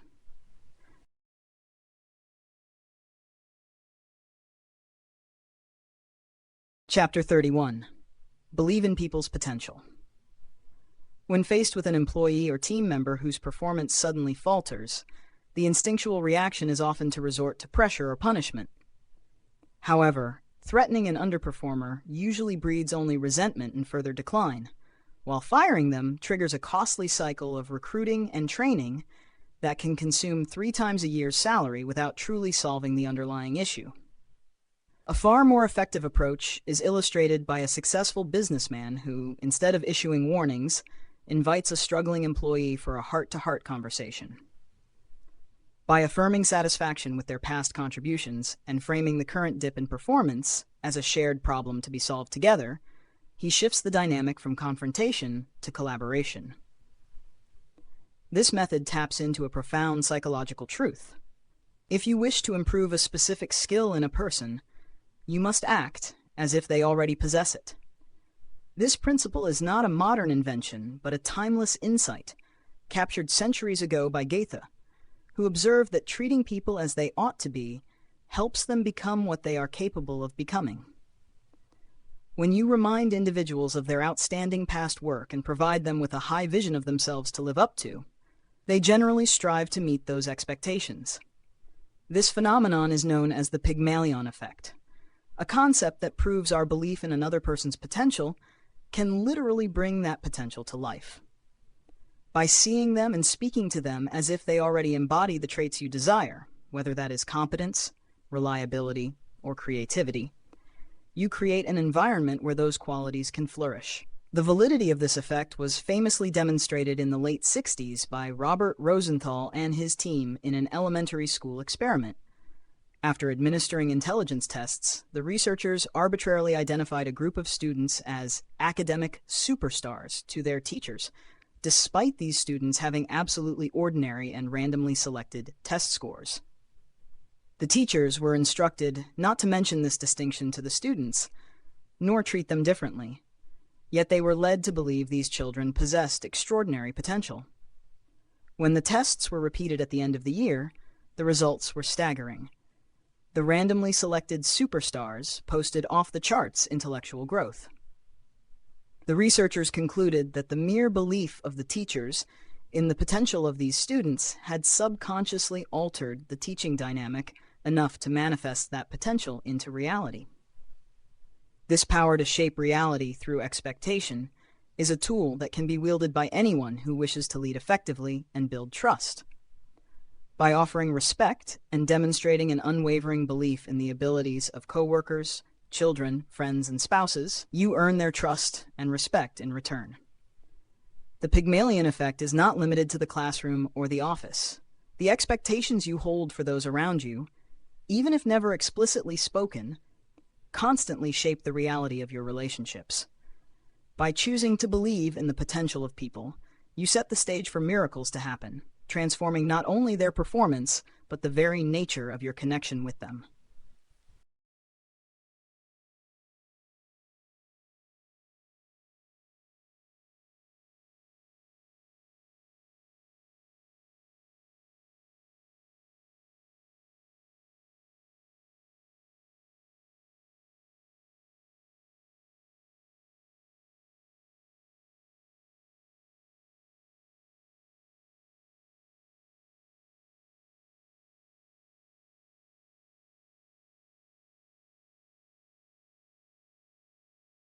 Chapter 32.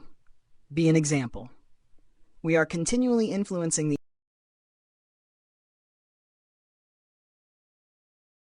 actions and attitudes of other people, affecting not only those we come into direct contact with, but also, indirectly, their spouses, children, and colleagues. The question, therefore, is not whether we are influencing others, but rather in which direction we are leading them. The single most effective method of influence is not through instruction or demand, but by becoming an example. To shape the behavior of those around you, you must treat other people exactly how you wish to be treated, and adopt the very attitude you desire them to show you. There is a prevailing theory that the people we encounter act as mirrors to our own behavior. And if you observe this fact closely, you will find it to be remarkably accurate. The power of this principle is best illustrated by a story Tal Ben-Shahar once told regarding Mahatma Gandhi. A mother brought her son to see the great leader, seeking his advice on a troubling habit. She pleaded with him, "Please tell my son to eat less sugar." Gandhi watched both of them for a moment, sitting in silence, before finally instructing the mother to come back in 1 month. Though astonished and confused by the delay, given the long journey they had made, she respected his wish and followed the order. 4 weeks later, they returned. When it was their turn, Gandhi looked directly at the child and said simply, "Son, you really need to eat less sugar."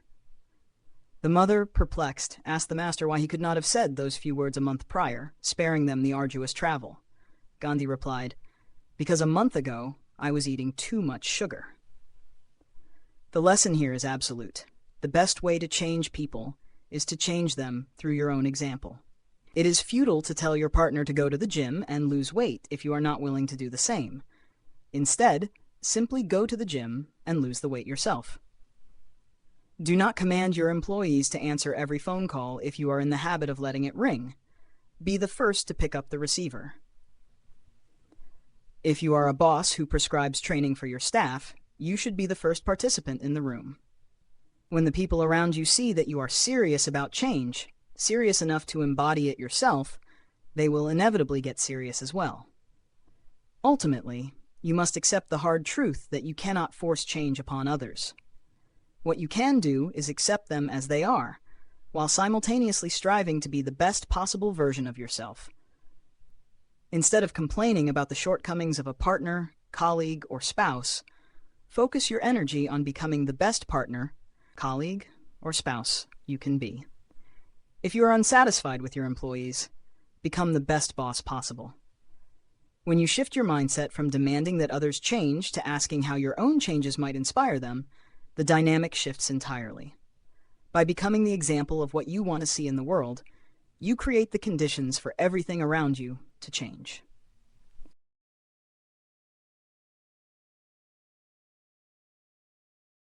Chapter 33. Remain humble. In a world often driven by ego, there is a pervasive misconception that humble individuals are weak, passive, or completely lacking in self-respect. However, both scientific research and religious scholarship agree that this view is fundamentally flawed. Humility is not a deficiency, but a virtue and a profound character strength. If you look closely at the landscape of high achievement, you will notice that the majority of successful people in business and sports have, in reality, remained humble. The choice of company is obvious. Given the option, most people are rather spend their time with a person who is successful yet modest than with an arrogant braggart. Humble people possess a clear understanding of their abilities and achievements, yet they simultaneously acknowledge their flaws, admit their mistakes, and accept their limitations. They remain open to new ideas even when they do not entirely agree with them, appreciating the value in everything and recognizing the many different ways people can contribute to the world. The social and professional advantages of this trait are well documented. Studies consistently show that humble people are more admired and that the character trait of humility is viewed overwhelmingly as a positive. For instance, research indicates that humble teachers are rated as more effective, while humble lawyers are rated as more likable by jurors. In professional surveys, more than 80% of participants have indicated that it is important for professionals to demonstrate modesty and humility in their work. This quality serves as a lubricant for social interaction, fostering trust and respect where arrogance would only breed resentment. In his book Gratitude Works, Robert Emmons highlights 20 humble practices in daily life, identified by Paul Wong, which encapsulate many of the principles essential to building strong relationships. These practices paint a picture of humility in action, acknowledging your own wrongdoing, receiving correction and feedback graciously, and refraining from criticizing others. True humility involves forgiving those who have wronged you, apologizing to those you have wronged, and enduring unfair treatment with patience and a forgiving spirit. It means shifting your focus outward, thinking and speaking about the good things in others, rejoicing over their successes, and counting your blessings for everything that happens, whether good or bad. Furthermore, a humble life is characterized by a proactive desire to serve. This includes seeking opportunities to help others, often being willing to remain anonymous while doing so. It involves showing gratitude for your own successes while giving due credit to the others who helped you achieve them, and treating that success as a responsibility to do more for others, rather than a license to boast.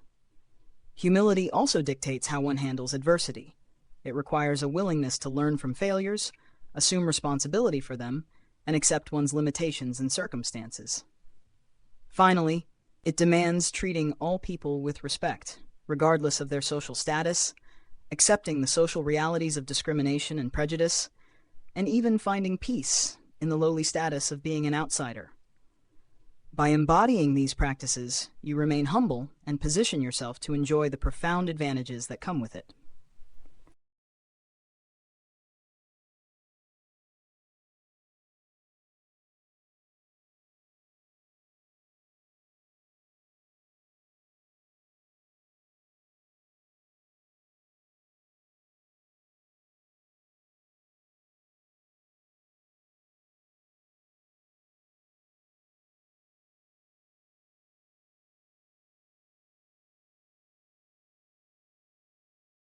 Chapter 34. Let the other person come up with your idea.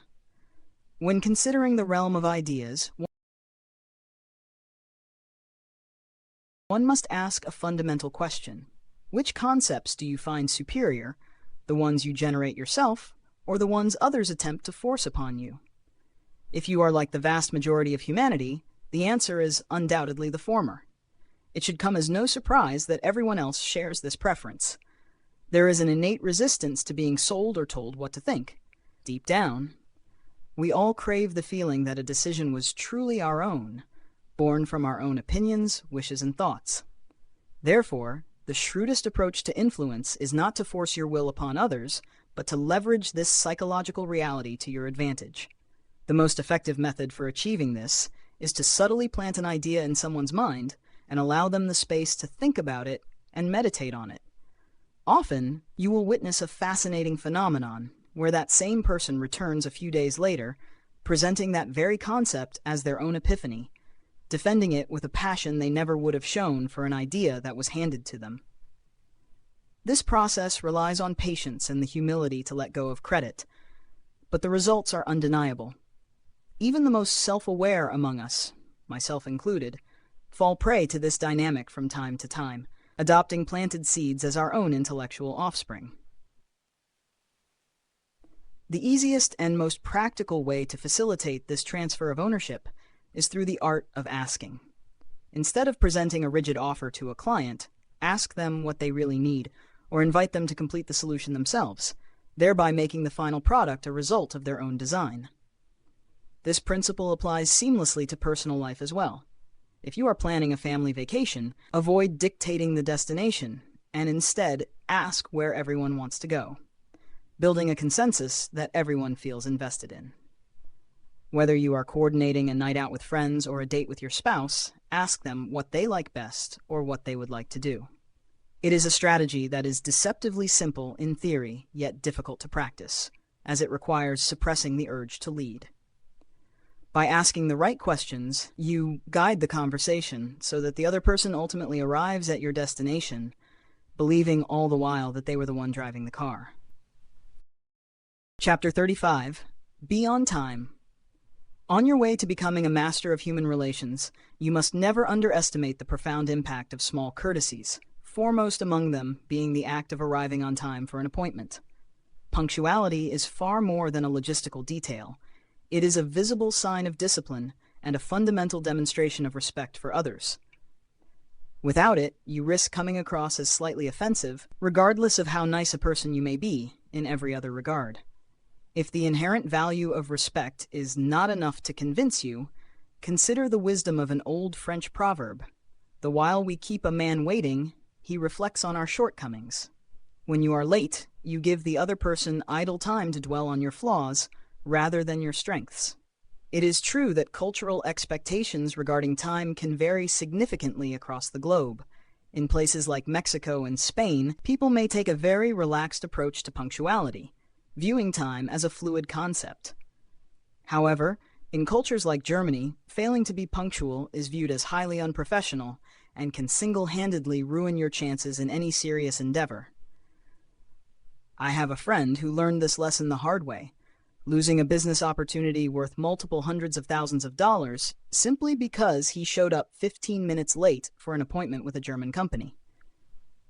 While in some circles, unpunctuality might be used as a power play, a way of saying, "I'll be late so that you can see how important I am," in many others it is seen strictly as disrespect, a slight that is neither forgotten nor forgiven. Therefore, the rule is simple: be punctual.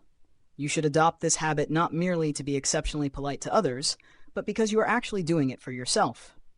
A highly effective strategy is to aim to arrive 10 minutes early to every engagement. This buffer gives you an immediate head start in any meeting or negotiation. Instead of rushing in, flushed and scattered, you can use those 10 minutes to relax, prepare, and compose your thoughts, allowing you to get used to the environment before the conversation even begins. Since adopting the habit of arriving 10 minutes early, I have noticed a significant shift in my own state of mind. I feel far more relaxed, comfortable, professional, and polite. In fact, the sense of peace is so addictive that I now feel uncomfortable if I arrive merely just in time. By making punctuality a non-negotiable standard, you secure not only the respect of others, but your own peace of mind. Of the power of focus, for it remains one of the most decisive influences on your daily life. You have likely experienced the phenomenon of selective perception. You think about buying a new car, and suddenly you see that precise make and model on every street corner. Or perhaps you or a spouse becomes pregnant, and abruptly the world seems populated entirely by pregnant women. Or you wear a cast, and suddenly everyone else seems to have an injury. This occurs because when we look for something, we inevitably see it everywhere.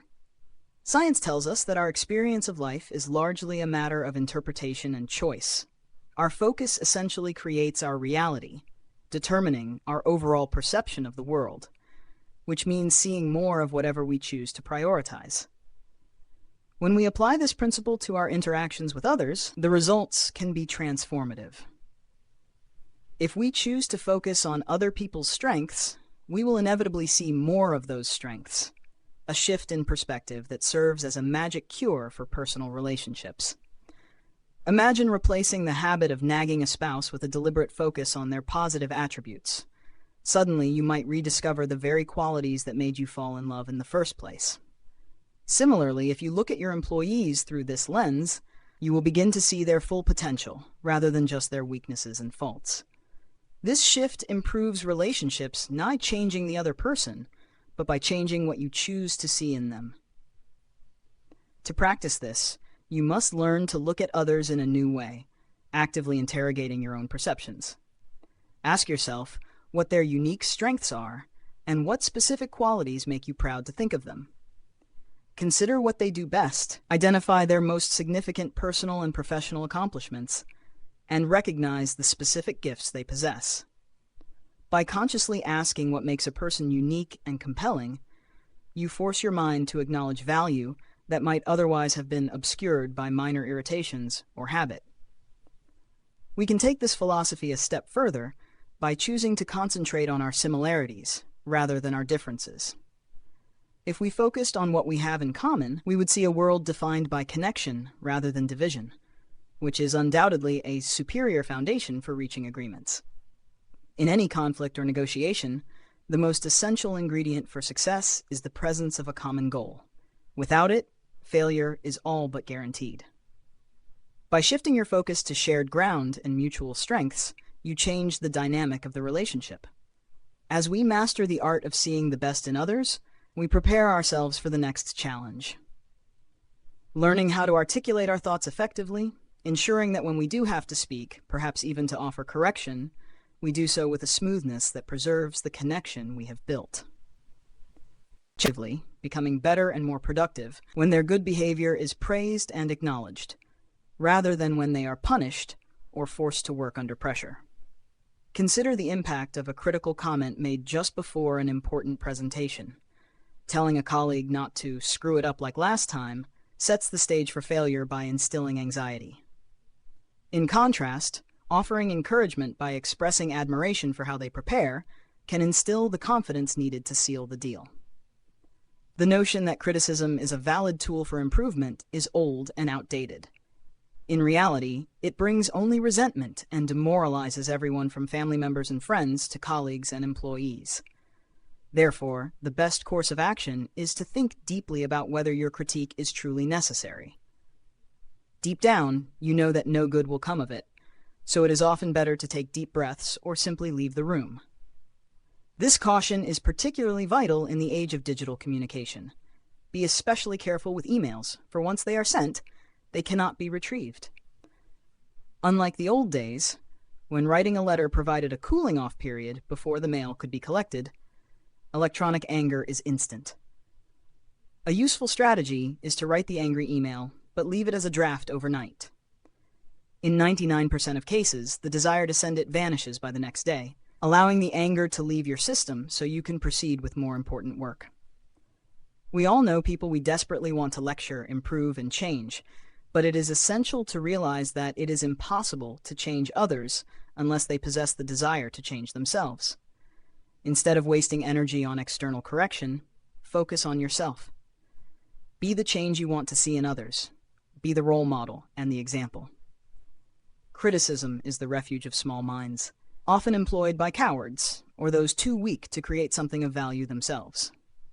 Since no good will ever come from criticizing others, the wiser path is to swallow your criticism and dedicate that energy to working on yourself instead.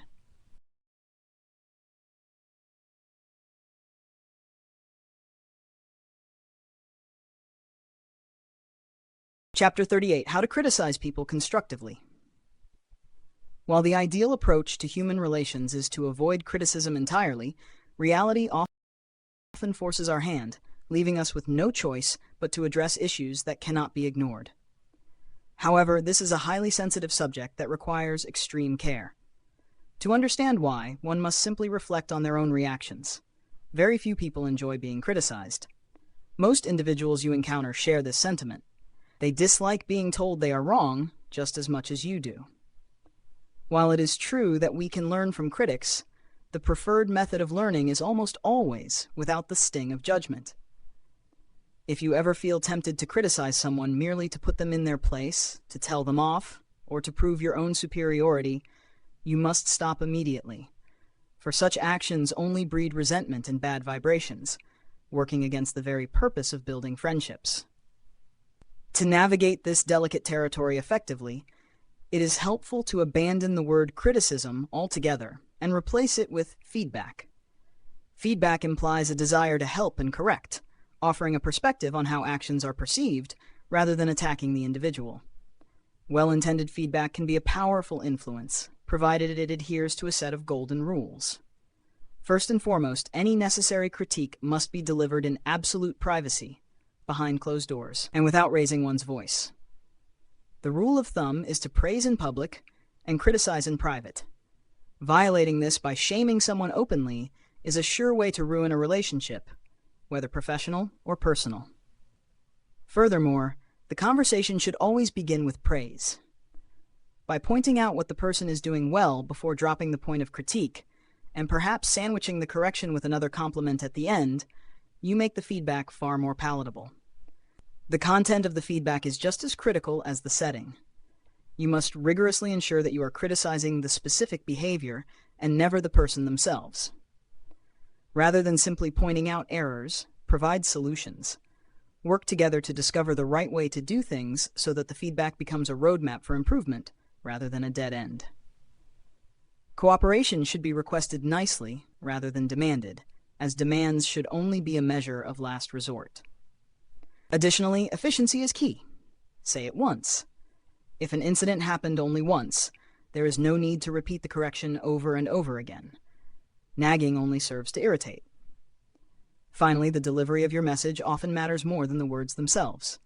You must pay closest attention to your body language and tone of voice.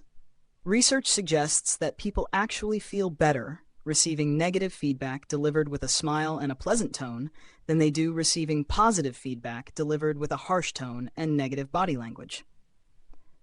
This highlights the immense power of tonality and demeanor.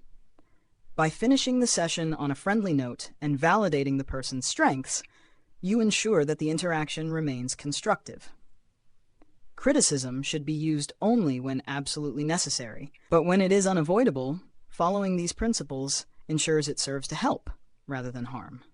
The problem solved, and perhaps most importantly, to feel that they are receiving care and attention. If you react with defensiveness, you block the resolution. But if you open the floor to them, you validate their feelings and begin the process of repair. The best approach, therefore, is to ask questions, lots of them, and then listen with profound patience. Even when the temptation to interrupt arises, you must resist it and encourage them to let it all out. Giving people the space to blow off steam is often a necessary precursor to solving the actual issue. As they speak, repeat their points back to them to ensure you have understood them correctly, demonstrating that you see things from their perspective.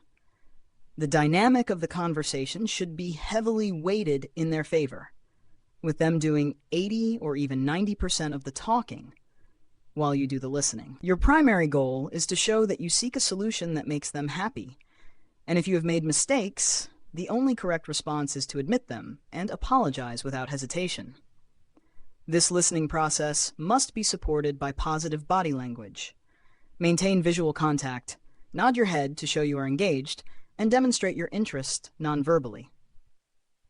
It can be incredibly effective to take notes while you are listening, as this signals that you value their feedback enough to record it. Above all, you must stay connected to the conversation. Do not mentally disconnect, even if they are telling you things you do not wish to hear. When the time finally comes for you to speak, do so clearly and in simple language, avoiding complex justifications or jargon that might reignite their frustration. Ultimately, complaints should be viewed not as obstacles, but as great resources for future improvements. They force you to ask critical questions. Where did the mistakes happen? What went wrong? How would the other person like to solve the complaint? By engaging the complainer in the solution, asking them what they want, you stop searching for obstacles and start finding paths forward. By using the other person's feedback as a guide for future actions, you transform a negative interaction into a constructive one. The rule is absolute and simple. If somebody complains, your job is to listen. Chapter 40. A great way to give feedback.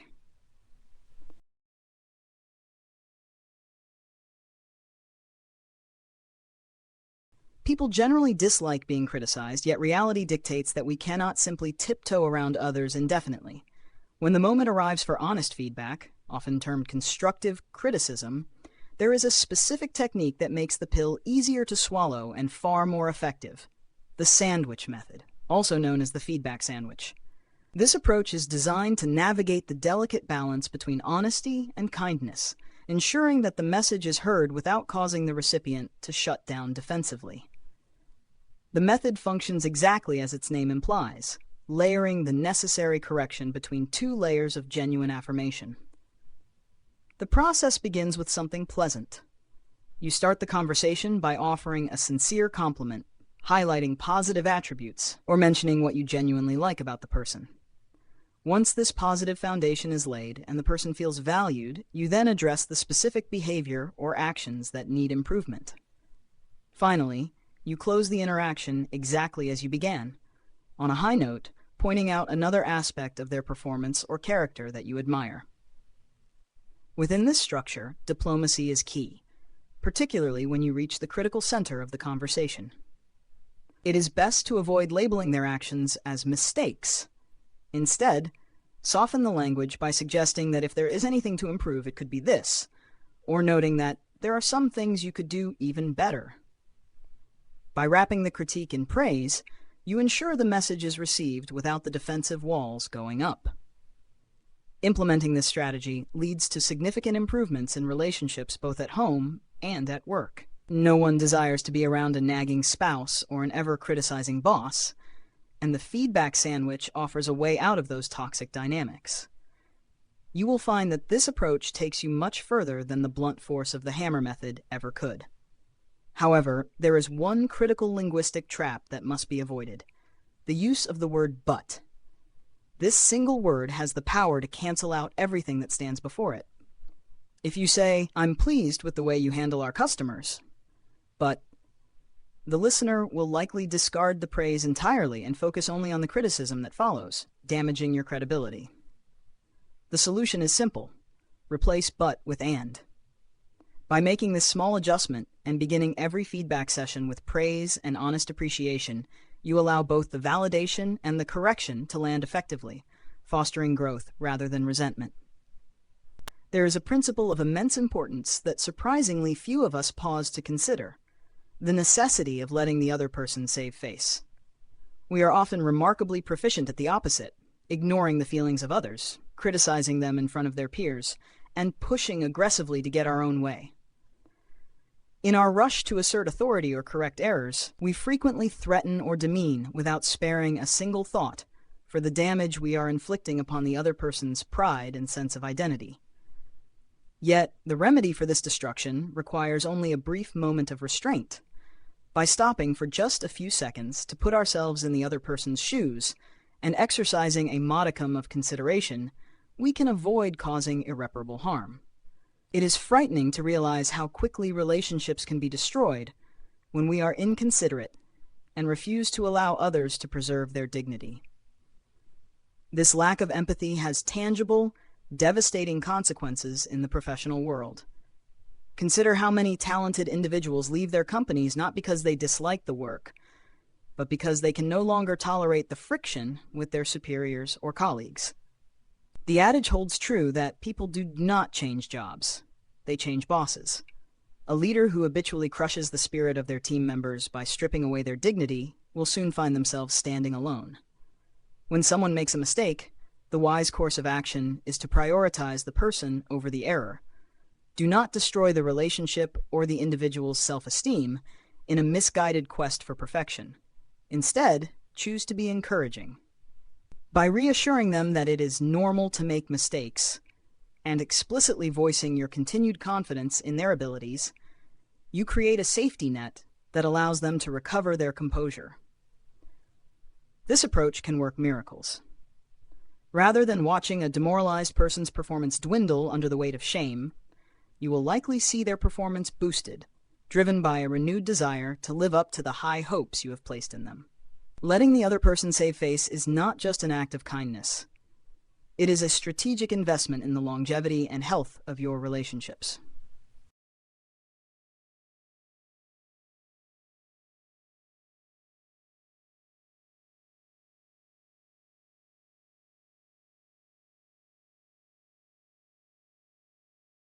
Chapter 42. Make people feel happy about what you are telling them to do. It is a fundamental aspect of human nature that we do not like to be told what to do. Period. This resistance exists even when the instruction comes from people close to us. The trick to overcoming this innate defiance is to frame the request or denial in such a way that the other person feels happy about the outcome. If you must choose someone else for a job, for instance, you can soften the blow by telling the person who was passed over that they are simply too important to be wasted on such a task, or that you are reserving them for a better future project. Similarly, when offering a task that might not seem valuable on the surface, you must ensure the person feels essential, letting them believe that by accepting the task, they are doing you a personal favor. This technique is not limited to the workplace. It is equally effective when applied to interactions with your children or spouse. This philosophy extends to the delicate art of rejecting offers or invitations. There is a brilliant method for turning someone down without causing offense, which involves a simple 3-step progression. First, express genuine gratitude for the invitation. Second, show honest regret that you are unable to accept the job or attend the event. Finally, suggest a substitute who can do the job instead of you. This approach is effective because it does not give the other party time to dwell on their unhappiness regarding your refusal. Instead, it immediately shifts their perspective toward a new solution and another person who could fulfill their need. History offers powerful examples of this principle in action, most notably in the leadership of Napoleon. The great emperor frequently used the technique of bestowing titles to inspire loyalty and joy, creating the Legion of Honor, naming his generals Marshals of France and referring to his troops as the Great Army. In the modern corporate world, we often see a variation of this when managers who have lost power are praised into positions with better-sounding titles, even if accompanied by a lower salary.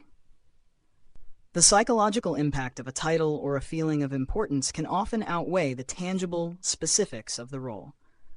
As emphasized throughout this book, the execution of this strategy requires sincerity and empathy. You must not make false promises. Rather, you should concentrate on the genuine benefits to the other person.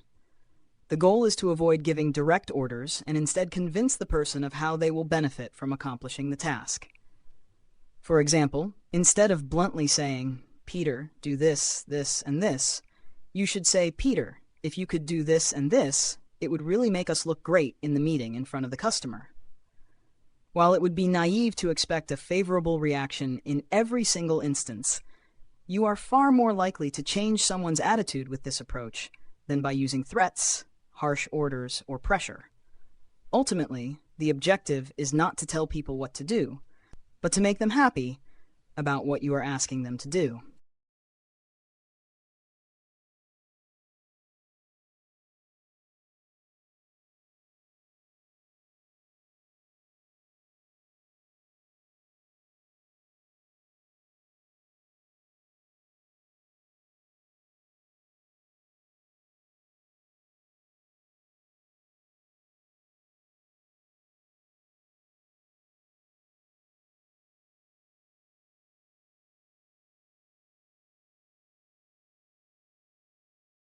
Chapter 43.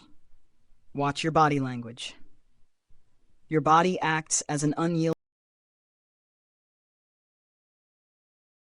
truth teller, revealing your inner state regardless of how carefully you attempt to curate your words or control your gestures. You can say one thing and mean another, but sooner or later your physical form will give you away. If you verbally claim something is great while shaking your head instead of nodding, observers will intuitively detect the disconnect. While entire books have been written on the subject, the core reality is that you can use your body language to actively shift your emotional state, moving from sadness to confidence or happiness.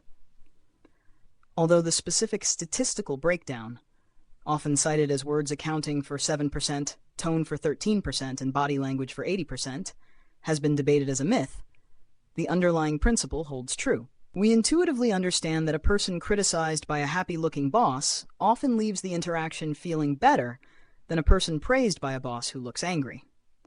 To harness this power and build trust almost instantly, you can employ a technique known as mirroring. This practice involves subtly adjusting aspects of your own physical presence to align with the body language of your companion. If they lean forward, you lean forward. If they incline their head to the right, you do the same.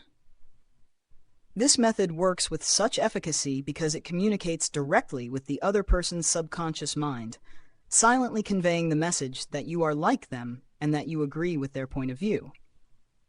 When you mirror someone, you put them at ease. However, this tool requires a delicate touch. One must not exaggerate the movements or begin imitating immediately, nor should it be used for manipulative ends.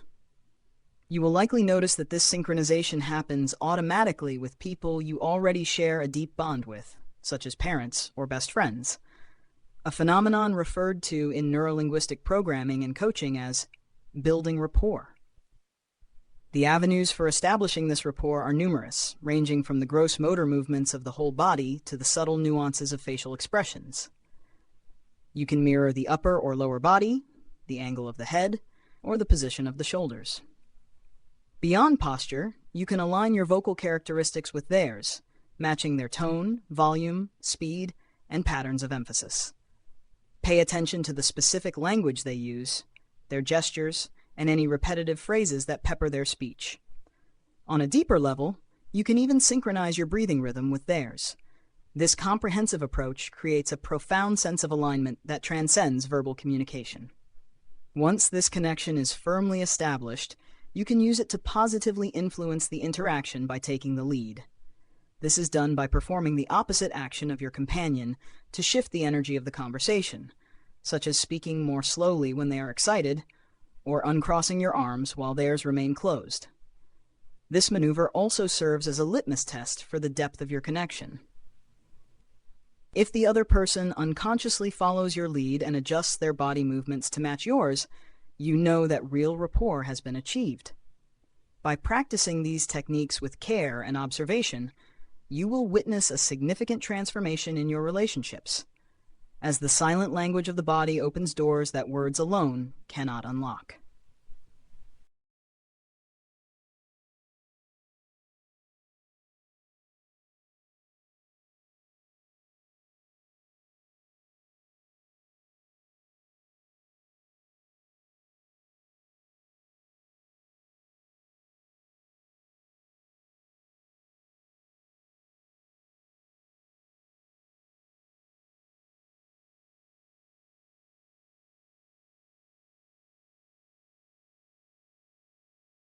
Chapter 44. Recognize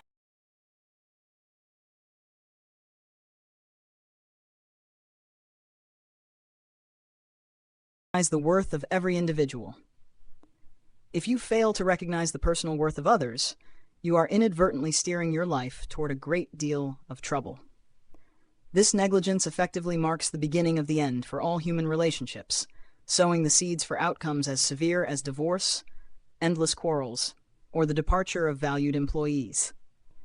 It is a well-known truth in the professional world that people do not leave jobs, they leave bad bosses. When relationships crumble, it is often due to a specific set of recurring mistakes that damage the connection between individuals. These errors include the failure to give credit for suggestions, the neglect of correcting unfairness, and the withholding of necessary praise and encouragement.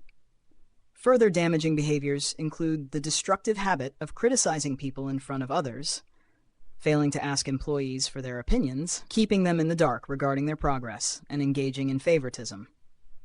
To counteract these pitfalls, you must make people feel worthy, a task that is surprisingly simple. You must genuinely believe that they are important. If you are internally convinced of the importance of others, your behavior will naturally reflect that conviction.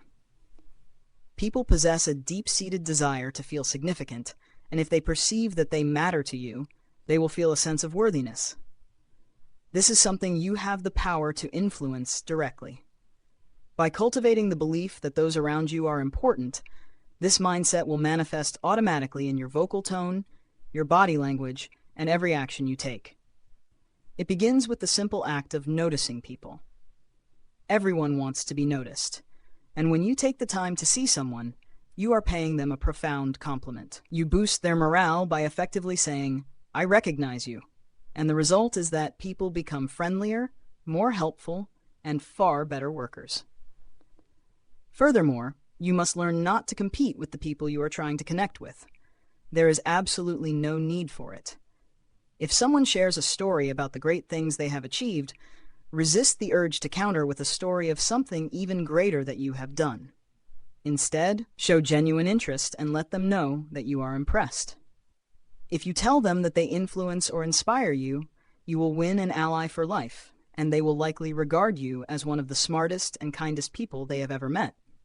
Conversely, if you start competing with them, they will likely dismiss you as an idiot who has no idea what he is talking about. Competition in this context is an unnecessary waste of time that yields no benefits whatsoever. By shifting your focus to recognizing the intrinsic worth of every individual, you move beyond petty rivalries and secure enduring alliances that will enrich your life. First, while the overarching principle of maintaining positive human relations is to avoid criticism whenever possible, there are inevitably moments when corrective feedback becomes unavoidable. If you find yourself in a position where you absolutely must criticize someone, there is a technique that can transform the interaction from a confrontation into a moment of connection. Begin by talking about your own mistakes first. This approach softens the blow of correction and establishes a ground of shared humanity rather than superior judgment. Before you articulate a single word of critique, it is essential to pause and step mentally into the other person's shoes. You must ask yourself if you did not make the same mistakes, or perhaps even worse ones, when you were their age, when you were new to the job, or when you were attempting a task for the first time. An honest retrospective often reveals that the person you are about to criticize is actually performing much better than you did at a similar stage in your life or career. It is infinitely easier for a person to listen to criticism when the critic first admits that they are also prone to error and are far from perfect. By stripping away the facade of infallibility, you lower the other person's defenses and create an atmosphere where they can hear your message without feeling attacked. This strategy of humbling yourself while simultaneously praising the other person before mentioning their faults is a powerful tool. It is difficult for anyone to become angry or resentful toward a critic who begins by elevating them and acknowledging their own shortcomings. Humility and praise work wonders, capable of turning a potential adversary into a loyal fan and friend. By admitting your mistakes, even those you may still be struggling to correct, you present yourself as an authentic, honest individual. This authenticity makes you a rare breed that people want to be around.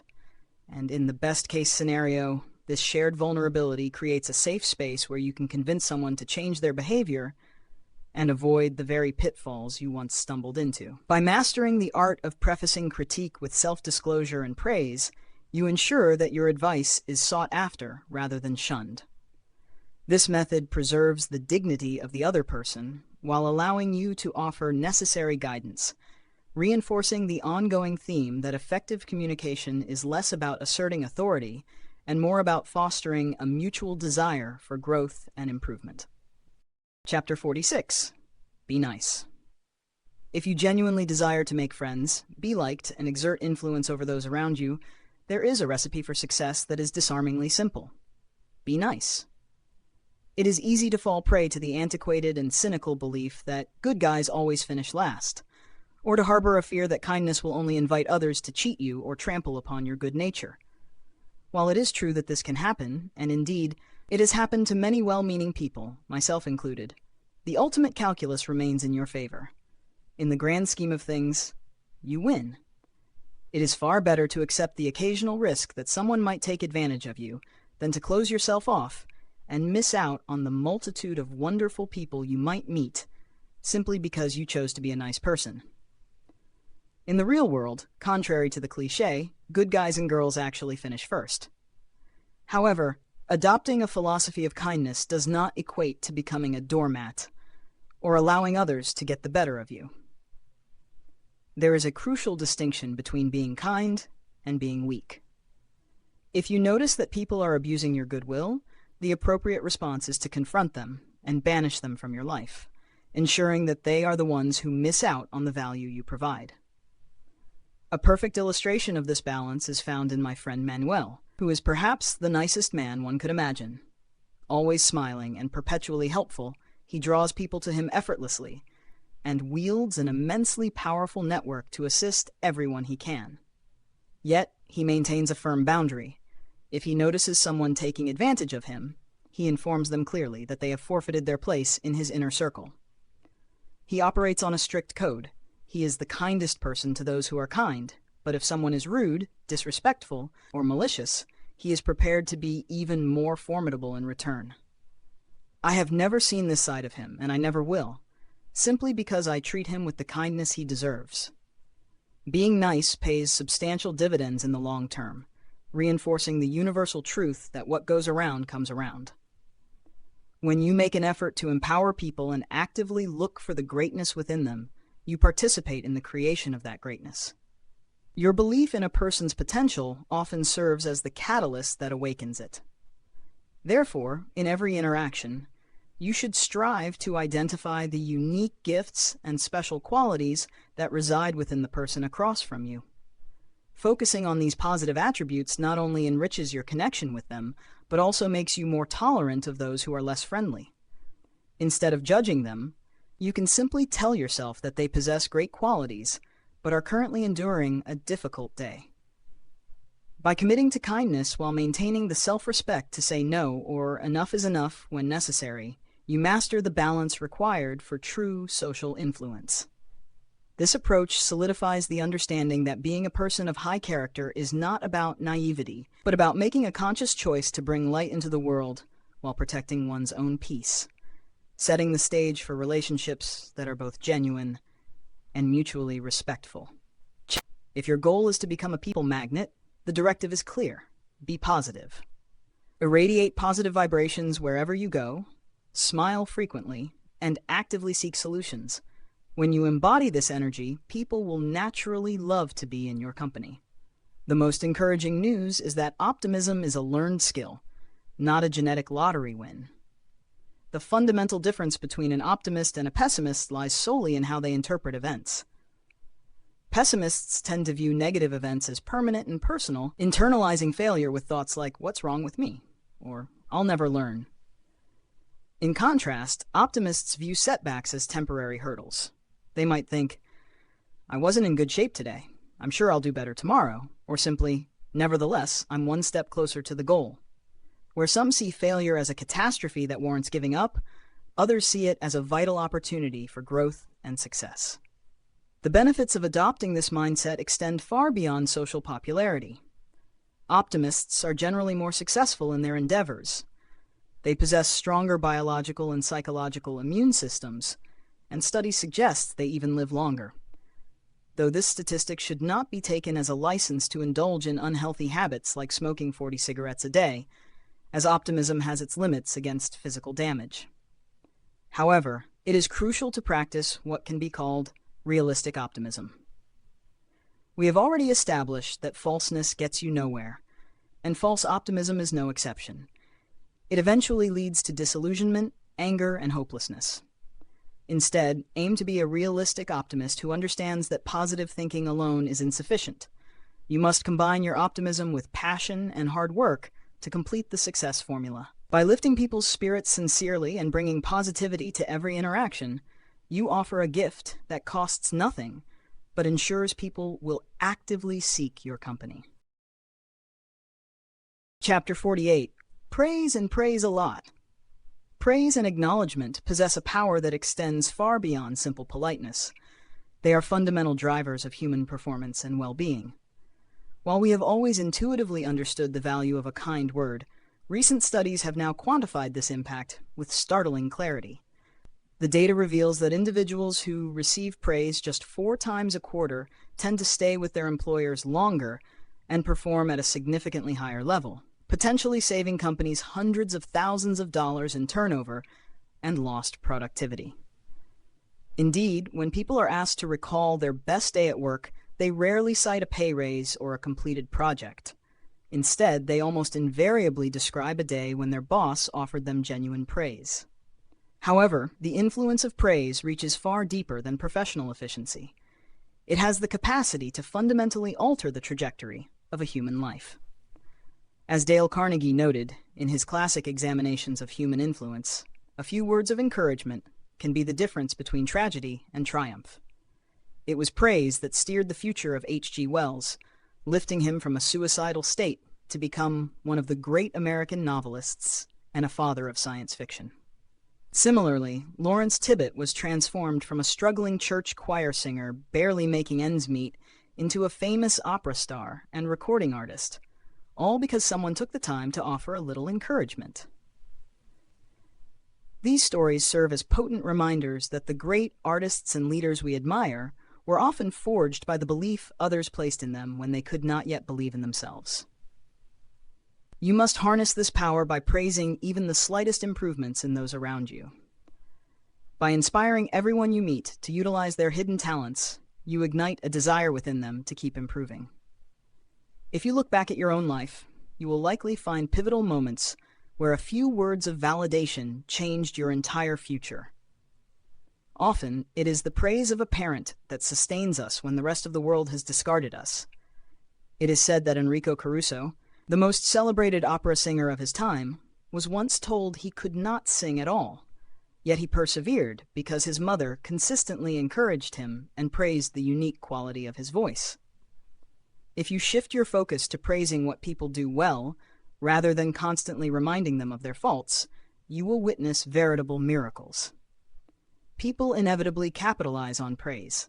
As they strive to live up to the high opinion you hold of them, their mistakes begin to disappear, eclipsed by the growth of their strengths. To maximize this effect, however, you must move beyond vague platitudes. Saying "good job" is insufficient. You must go into detail, telling the person exactly what they did well and why it is crucial for you or the organization. Above all, this appreciation must be sincere and genuine, coming directly from the heart. By mastering the art of specific, honest praise, you do not merely make people feel good for a moment. You transform their lives by helping them awaken and grow their full potential.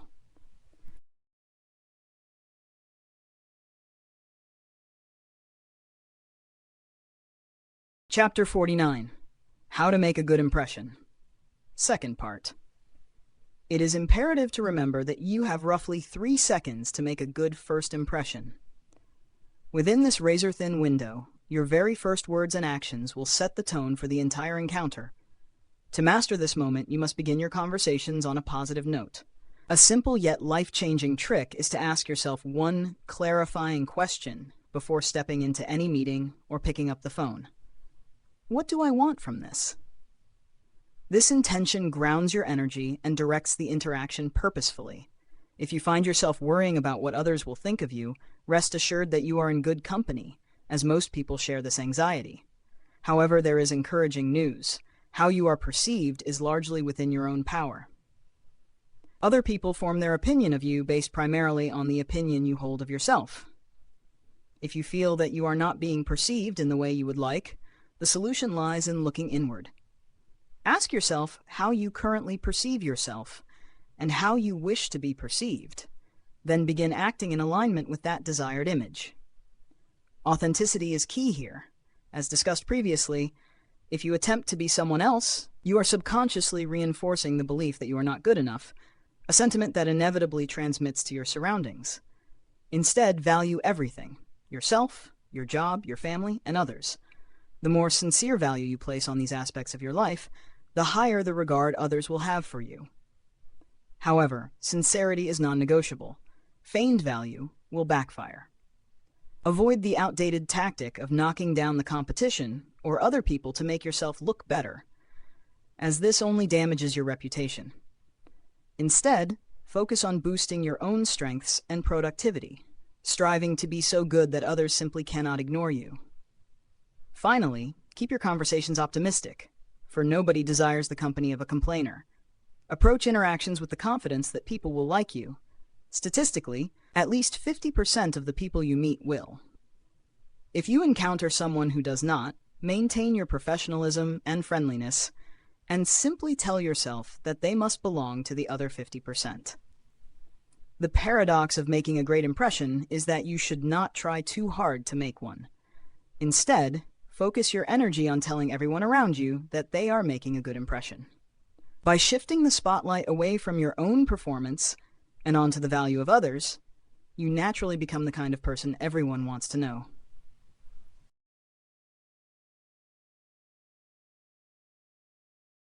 Chapter 50. Help others to like themselves better. Boost their self-esteem. Every human being is special, driven by an innate instinct to defend the precious territory of their inner core, whether we call it dignity, personality, uniqueness, or simply ego, against all perceived enemies. It is crucial to remember a fundamental truth about our nature. We are all far more interested in ourselves than in anything else. Every person you will ever meet, regardless of what they may say to the contrary, harbors a deep desire to feel important and to be recognized as someone of value. In one way or another, everybody is constantly seeking the approval of their peers. However, the capacity to offer this approval to others is rooted deeply in one's own relationship with oneself. Only those who have learned to like themselves can truly be generous and friendly to others. If you are not on good terms with yourself, you cannot be on good terms with the world. It is only when you begin to like yourself better that you can genuinely like others. As you become more satisfied with who you are, you naturally become less critical and more tolerant of those around you. Self-acceptance and self-approval are the very roots of good human relations. People possessing a high level of self-esteem are generally balanced, happy, and willing to accept other people's ideas. Because they have taken care of their own emotional needs, they possess the strength to take other people's needs into account and have no difficulty admitting their own mistakes. In sharp contrast, people with low self-esteem often present as insecure, arrogant, and deeply mistrusting, viewing everyone as a potential threat. It is a paradox of human behavior that behind the loud person, the show-off, the bully, or the individual who struts into a room like a peacock, there often hides a frightened, insecure soul. When you encounter this type of person, the most effective strategy is not to retaliate, but to be nice. The rudest people are often those who need understanding the most. Their arrogant behavior is frequently a silent cry for help, a desperate signal saying, "Please notice me, I want to feel important." They may feel the need to beat others down to artificially inflate their own sense of worth, or they may attack preemptively because they are terrified you will see through their facade. By choosing to be nice, you disarm these defenses. If you offer real compliments and genuine praise, you will often witness a marvelous transformation. By looking for their strengths and sincerely feeding their ego, you make it easier to get along with anyone. The ultimate goal is to make it a habit to see the good in people and to voice that appreciation. When you help others like themselves better, you not only boost their self-esteem, but also fundamentally improve the quality of your relationship with them, proving that the path to influence lies in lifting others up rather than tearing them down. Difficult, or because someone convinced you that you were not good enough to succeed. We encounter our perceived limitations on a daily basis, internalizing the belief that we lack the talent, coordination, or skill required for a specific task. When this mindset takes hold, the result is predictable. We either never try at all, or we surrender after a short, half-hearted effort. This resignation often stems from a fundamental misunderstanding of mastery. We tend to view icons like Michael Jordan as born geniuses of the basketball court, blind to the countless unseen hours of grueling practice that forged his ability. Similarly, we perceive Michael Phelps as a natural-born 23-time gold medalist, unaware that he trained 12 hours every weekend specifically to gain a 624-hour annual advantage over his competitors. We frequently forget the unglamorous truth that practice and repetition are the only paths to mastery, and that consistency and hard work will beat raw talent every single time. When we are in the vulnerable position of learning something new, we desperately need to be reminded of these facts. This places a significant responsibility on teachers and leaders to exercise patience and, crucially, to make difficult things look easy. The language used during this learning process is potent. If you tell your children, your spouse, or your employees that they are too stupid to perform a task, that they lack the necessary talent, or that they are doing everything wrong, you effectively kill their aspirations before they have a chance to breathe, assuming they are unfortunate enough to believe you. Conversely, if you use encouragement to make the task seem manageable, assuring them that no one is born a master and that patience will eventually hone their skills, the outcome will be vastly different. To truly influence those around you, you must give them confidence and inspire them with your own unwavering faith in their abilities. By projecting this belief, you allow the Pygmalion effect to take hold once again, where your expectation of their success helps bring that success into reality. By stripping away the intimidation factor and making success look easy and attainable, you create the conditions for people to thrive and perform miracles. Intuitively known for generations, the way we talk about ourselves and our experiences has a profound impact on our mindset and even shapes our reality. People who start their day with pessimistic talk tend to experience the subsequent hours as difficult and draining, while those who speak positively in the morning are far more likely to encounter opportunities and view their day as a success. This is not rocket science. We have all experienced the tangible shift in energy that comes from a change in perspective. Furthermore, let's face it, it is infinitely more enjoyable to be around people who maintain a positive outlook than to endure the company of those who are perpetually pessimistic and whining about their personal problems. While we must certainly have an open ear for the genuine struggles of friends and colleagues, there is a distinct difference between offering support and allowing oneself to be used as a human trash can by chronic complainers. Emotions and words are contagious, and spending too much time in the orbit of negativity can easily drag you down into a dark world. Therefore, if you have problems, the wise course of action is to speak with a counselor, a pastor, or a trusted friend privately. Do not take your grievances public. Broadcasting your suffering does not make you an attractive or interesting person. On the contrary, it often renders you boring and unattractive to others. Reflect on your own reaction to friends who publicly whine on social media. Do you find their behavior appealing, or do you view it with pity? If the temptation to air your troubles publicly remains strong, recall the words of Lou Holtz, "Never tell your problems to anyone. 20% don't care, and the other 80% are glad you have them." In addition to eliminating complaints, you must also purge teasing and sarcasm from your conversation, especially in public. While you might view these as cute ways of showing affection or demonstrating your wit, they are fraught with risk. You may hope others recognize your cleverness and fine sense of humor, but to those who do not know you well, you may simply come across as utterly offensive, instantly forfeiting any chance of winning their sympathy. Moreover, tampering with another person's self-esteem, which is exactly what sarcasm and teasing do, can inflict significant damage even when done in fun. While you might occasionally get away with it, the risk of being perceived as rude and losing people is far too high. The solution is straightforward. Cut the crap. Eliminate complaining, sarcasm, and teasing from your interactions entirely, and commit to the discipline of positive talk. Principle is so fundamental that it should scarcely need to be written down, yet daily observation suggests that people have collectively forgotten it, living as though they are solitary inhabitants of the world. While venting your anger or rudeness might provide a momentary release for you, consider the impact on the person standing across from you. Does unloading your resentment make it any easier for them to agree with your point of view or offer their assistance? The answer is almost certainly no.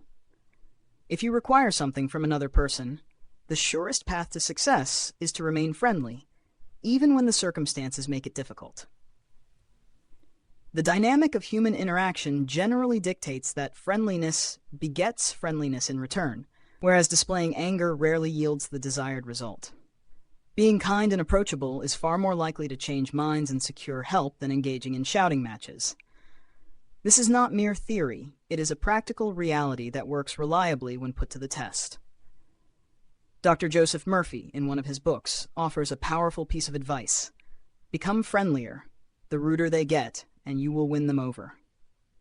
For those who work with the public, such as waiters, this becomes a daily opportunity for practice with measurable results. I treated rude customers not as a burden, but as a challenge to win them over.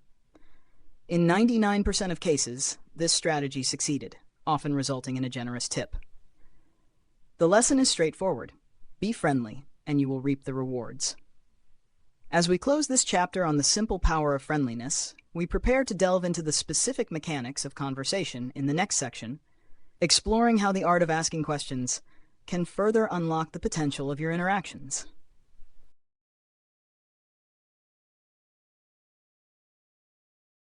Chapter 54. Write a thank you note.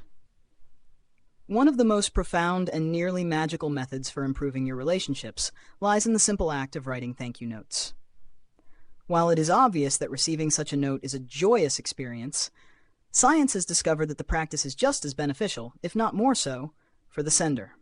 To maximize this impact, one should consider going beyond brief notes and composing entire letters of gratitude.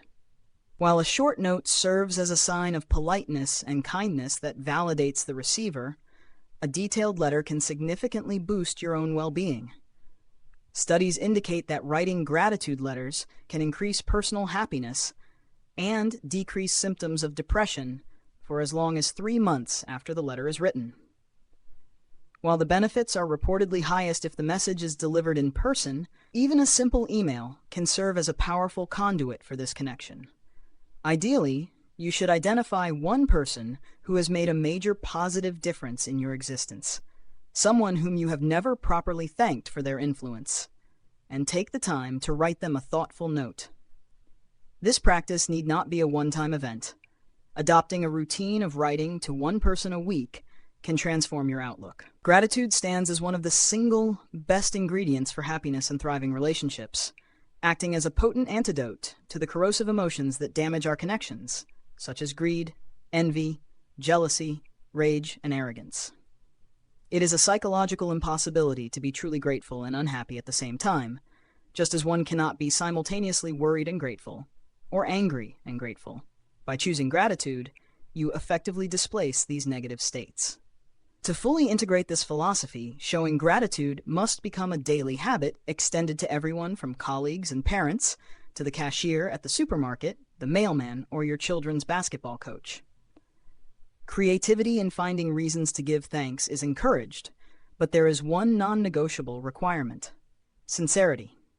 It is vital to actually feel the gratitude and reflect deeply on what you are thanking the person for, as trivial or insincere gestures will fail to resonate. Everyone is hungry for genuine appreciation, and by showing people that they matter and are making the world a better place, you validate their worth while reinforcing your own commitment to a positive, interconnected life.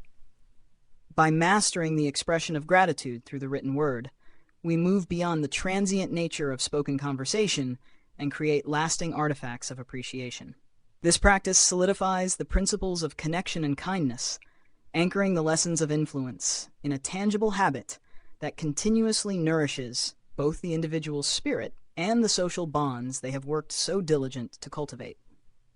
Real and stable self-esteem, a quality that must never be confused with the fragile posturing of the narcissistic, the arrogant, and the selfish.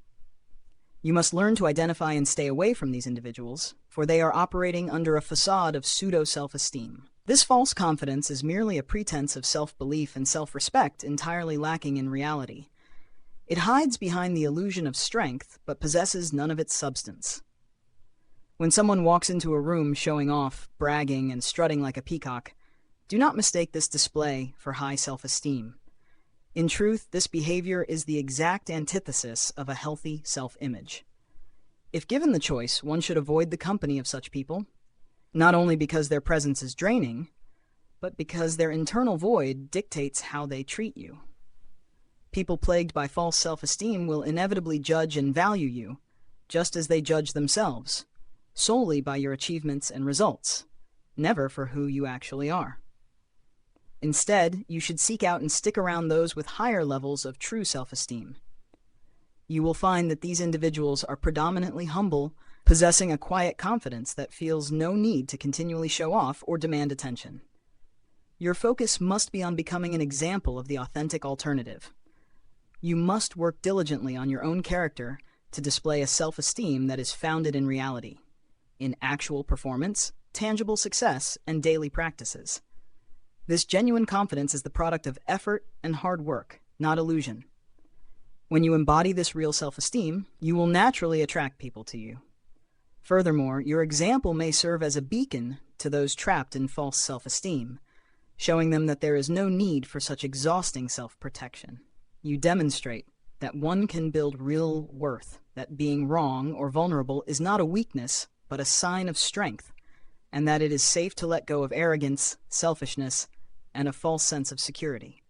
By becoming a person of high self-esteem and distancing yourself from the toxic influence of low self-esteem behaviors, unless you are strong enough to serve as a role model for them, you solidify your path toward becoming a true influencer who leads by the power of reality rather than the fragility of appearance. One of the absolute keys to success in the complex web of relationships we navigate daily.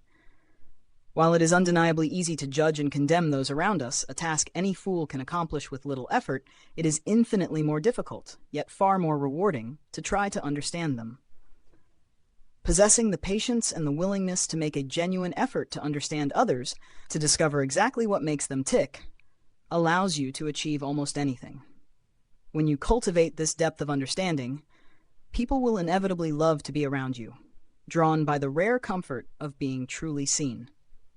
To master this, you must mentally step out of your own perspective and put yourself in the other person's shoes. You must become a student of human behavior, constantly asking why people do what they do and seeking the underlying reasons behind their actions. Ask yourself how you would react and feel if you were placed in the exact same situation. This exercise of perspective-taking is the master key to all human relations. Your success in dealing with others depends almost entirely on the extent to which you are able to understand them, to occupy their vantage point, and to view the world through their eyes rather than your own. When you begin to consider other people's feelings, ideas, and standpoints to be just as valid and important as your own, the reactions you receive will be overwhelmingly positive. This shift in mindset allows you to communicate with profound empathy. By seeing things from the other person's standpoint, you can diffuse arguments and tensions before they even have a chance to ignite. Before you ask anyone to buy your product, or before you issue an order to an employee or a request to a spouse, you should stop for a minute and ask yourself a critical question. Why should they want to do this? By aligning your requests with their motivations, you transform friction into cooperation. Practicing the art of putting yourself in other people's shoes is a habit that yields tangible dividends. It results in far fewer arguments and disagreements, replacing conflict with better results and deeper connections. By making it a rule to always think regarding the other person's point of view, you move beyond the limitations of your own ego and unlock the full potential of your interactions, paving the way for a life defined by harmony and mutual understanding. I would surely feel just as you do. By using these words, you validate the other person's emotions and perspective, ensuring they will listen to you very closely in return. As we have established before, it is vital not to judge people. Every single person you meet is fighting their own private battle, a struggle about which you likely know nothing. When people appear rude, irritated, or mad, resist the urge to condemn them for their behavior. Instead, choose to feel sorry for them. Pity them, for the only thing they likely want is for someone to care about their battle, to offer a shred of sympathy. You have the power to be that person. When someone attacks you, the most disarming response is to apologize and sympathize with their point of view. This unexpected reaction often compels them to mirror you, apologizing and sympathizing with your point of view in return. If you can master the art of answering an insult with kindness and sympathy, the world effectively becomes yours. It works like magic. Sympathy and kindness neutralize rudeness, anger, contempt, and all other hard feelings, dissolving tension instantly. If you want something, threats and a loud voice will get you nowhere, but asking kindly and using sympathy will cause doors to open and things to get done.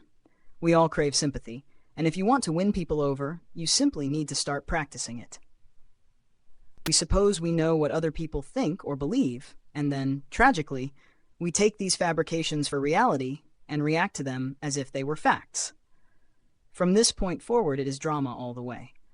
The core problem lies in the fact that most of the time, what we assume is not even remotely true. It is entirely made up in our own minds. These assumptions have the power to destroy friendships, ruin marriages, and dismantle professional relationships, all because we forget to do one simple thing: ask. It is universally better to ask a question than to make an assumption, yet asking requires courage, whereas making assumptions offers the deceptive comfort of immediate, albeit false, certainty. If we step back and view the bigger picture, we see clearly that asking creates clarity, while assumptions create suffering. In our romantic relationships, for instance, we often operate under the belief that our partner can read our minds, becoming angry when they fail to guess our desires or meet our unspoken expectations. We fall into the trap of thinking, "You should have known," or "How could you not have known?" fueling unnecessary conflict. This pattern extends everywhere. If someone does not call us, we invent a reason. If they do call, we speculate on their motives. When we fail to understand something, we suppose a meaning instead of asking for the real one. We project our own worldview onto others, assuming they see life, think, and feel exactly the way we do.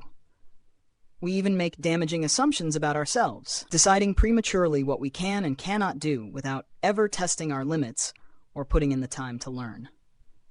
The definitive way to eliminate these limiting and hurtful assumptions is to embrace the power of the question.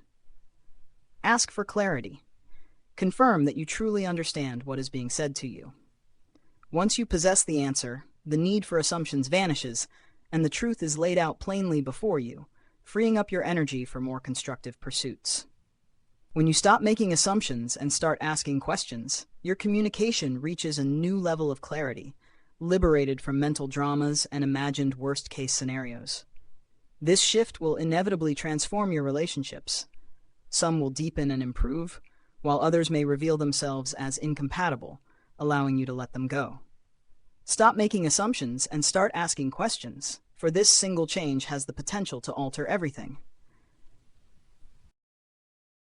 Chapter 59. Don't take anything personally. Admittedly, this principle is one of the most difficult to articulate in practice, as the struggle to avoid taking things personally is a battle fought by many, including myself, on a regular basis. Yet, if you can grant yourself this one favor, it will transform your existence. Do not take anything that happens around you personally. When someone insults you, even if they go so far as to call you an idiot, it is essential to realize that this behavior is not about you. It is about them.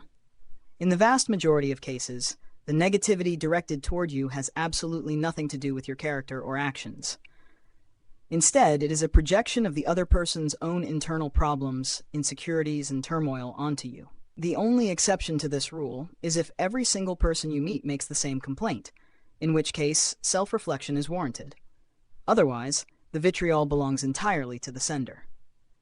If you choose to take everything personally, you condemn yourself to significant suffering and voluntarily position yourself as an easy victim for manipulators and those who wish to inflict harm. These individuals exist, and they thrive on the reactions of those who are easily offended and perpetually defensive. To inoculate yourself against this, you must adopt a mindset where the opinions of others, whether praise or condemnation, are essentially none of your business. Only you act as the arbiter of who you are. This requires getting over the compulsive need to be right. In every conflict, you are presented with a choice. Do you want to be right, or do you want to be in peace? The smart choice is always peace. It is crucial to understand the mechanics of emotional pain. What truly hurts you is not the words spoken by another person, but the narrative you construct for yourself afterward. The pain arises from wounds within you that have not yet healed. To illustrate this, consider the absurdity of someone accusing you of having blue hair when you clearly do not. Such a comment would not affect you in the slightest because you know it is false. Similarly, if you possess an unshakable knowledge that you are not an incompetent person, being called an idiot will have no impact. However, if you take things personally and feel hurt, it is a signal to pause and reflect. You must ask yourself why the comment is affecting you and whether deep down you fear that the accusation might be true. You can only be wounded by being called a bad writer, a bad spouse, or a fool if some part of you secretly believes it. Therefore, regardless of what others say, think, or do, you must refuse to accept their emotional baggage as your own. Even your own opinion of yourself should not be taken too seriously or rigidly. It is helpful to remember the wisdom that how people treat you is their karma, but how you react to it is yours. By mastering this detachment, you save yourself from unnecessary suffering, refusing to let the external world dictate your internal state. As we learn to stand firm in our own reality, independent of the projections of others, we clear the path for a life defined by emotional freedom and genuine resilience. Chapter 60.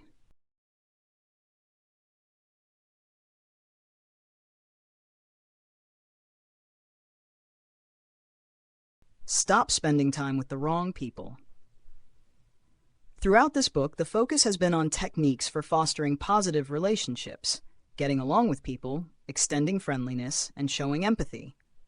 However, it is crucial to recognize that even the best techniques have their limits. This journey is not about becoming a people pleaser.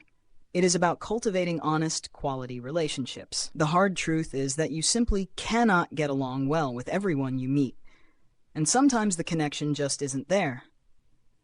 You might apply every principle you have learned and still fail to break through to certain individuals.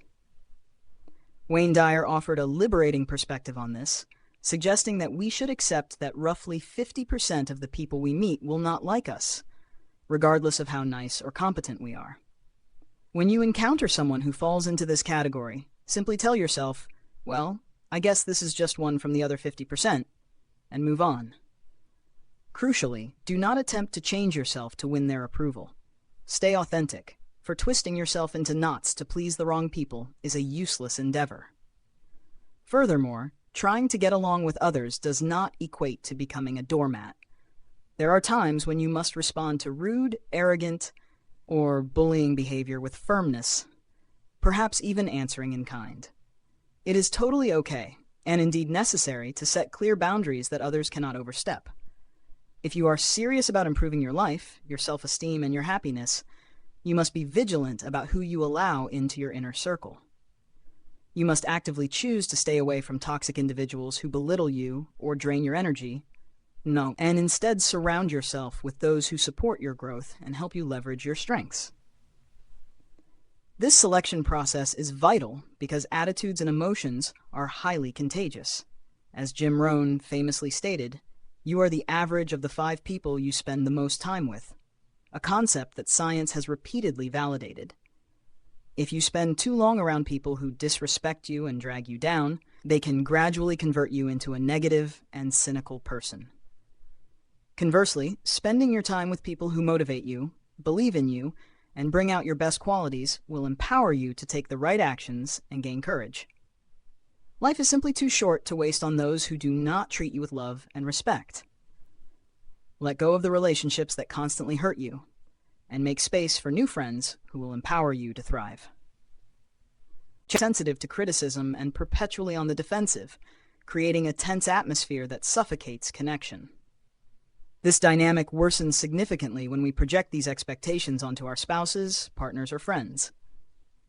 If you expect other people to be perfect, you will inevitably face disappointment, leading to deep frustrations, and, in the worst cases, a total lack of acceptance of the very people you claim to care about.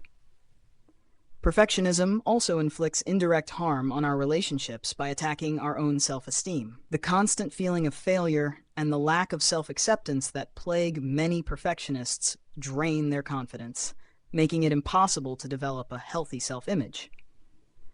This internal deficit then spills over into interactions with others. Perfectionists are less likely to try new things and less likely to put themselves on the line, two crucial ingredients for happiness and healthy relationships. Instead, they experience high levels of anxiety and stress, driven by a relentless fear of failure that paralyzes growth. The antidote to this destructive cycle is to shift your commitment from perfection to excellence. You must accept the fundamental truth that perfection does not exist.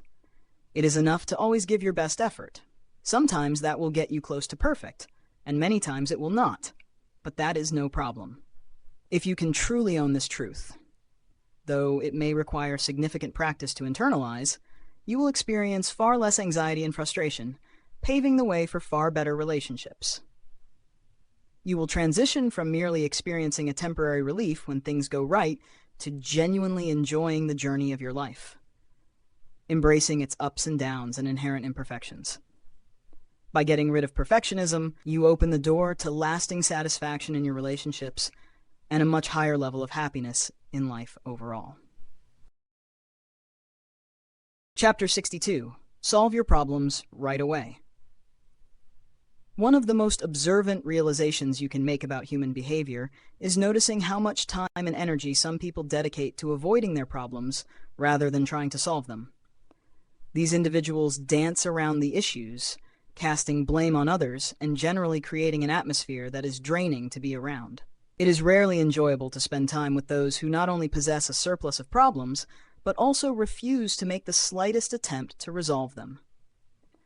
To ensure you do not become one of these people, the strategy is simple yet demanding. Solve your problems right away. You must face them immediately and begin working on solutions in the present moment. Dancing around difficulties or attempting to run away from them is futile because they will inevitably pursue you. If left unresolved, these issues will repeat themselves over and over again until you finally learn the necessary lesson and are ready to move on. Worse yet, ignored problems tend to grow, eventually blowing up in your face with far greater severity than if they had been dealt with initially, manifesting as accidents, illnesses, or lawsuits. You may have noticed a pattern in your own life where you encounter the same set of problems repeatedly, perhaps across multiple romantic relationships or professional environments. This recurrence continues until you stop and solve the root issue. Failing to take responsibility or attempting to postpone the inevitable is a massive waste of energy that serves only to increase anxiety and cause sleepless nights. Conversely, once you confront your fears, many of which may be imagined, and solve the problem, you will discover that the act of resolution is far less painful than the exhausting process of avoidance. By reframing problems as challenges, learning opportunities, or even blessings, it becomes easier to deal with them swiftly. Life is essentially a series of problems. The defining difference lies in how you face them. Even a significant loss in business can be viewed as a positive if it saves you from a greater disaster down the road. In hard times, adopting the belief that the universe only places obstacles in your path that you are capable of solving can be a powerful tool for resilience. As we reach the end of this specific lesson, we also arrive at the conclusion of our shared journey through this book.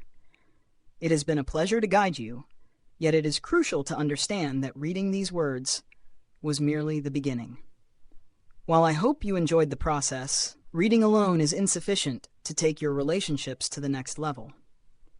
The knowledge of these tricks and techniques is like having a toolbox full of valuable instruments, They are useless unless you actually pick them up and use them.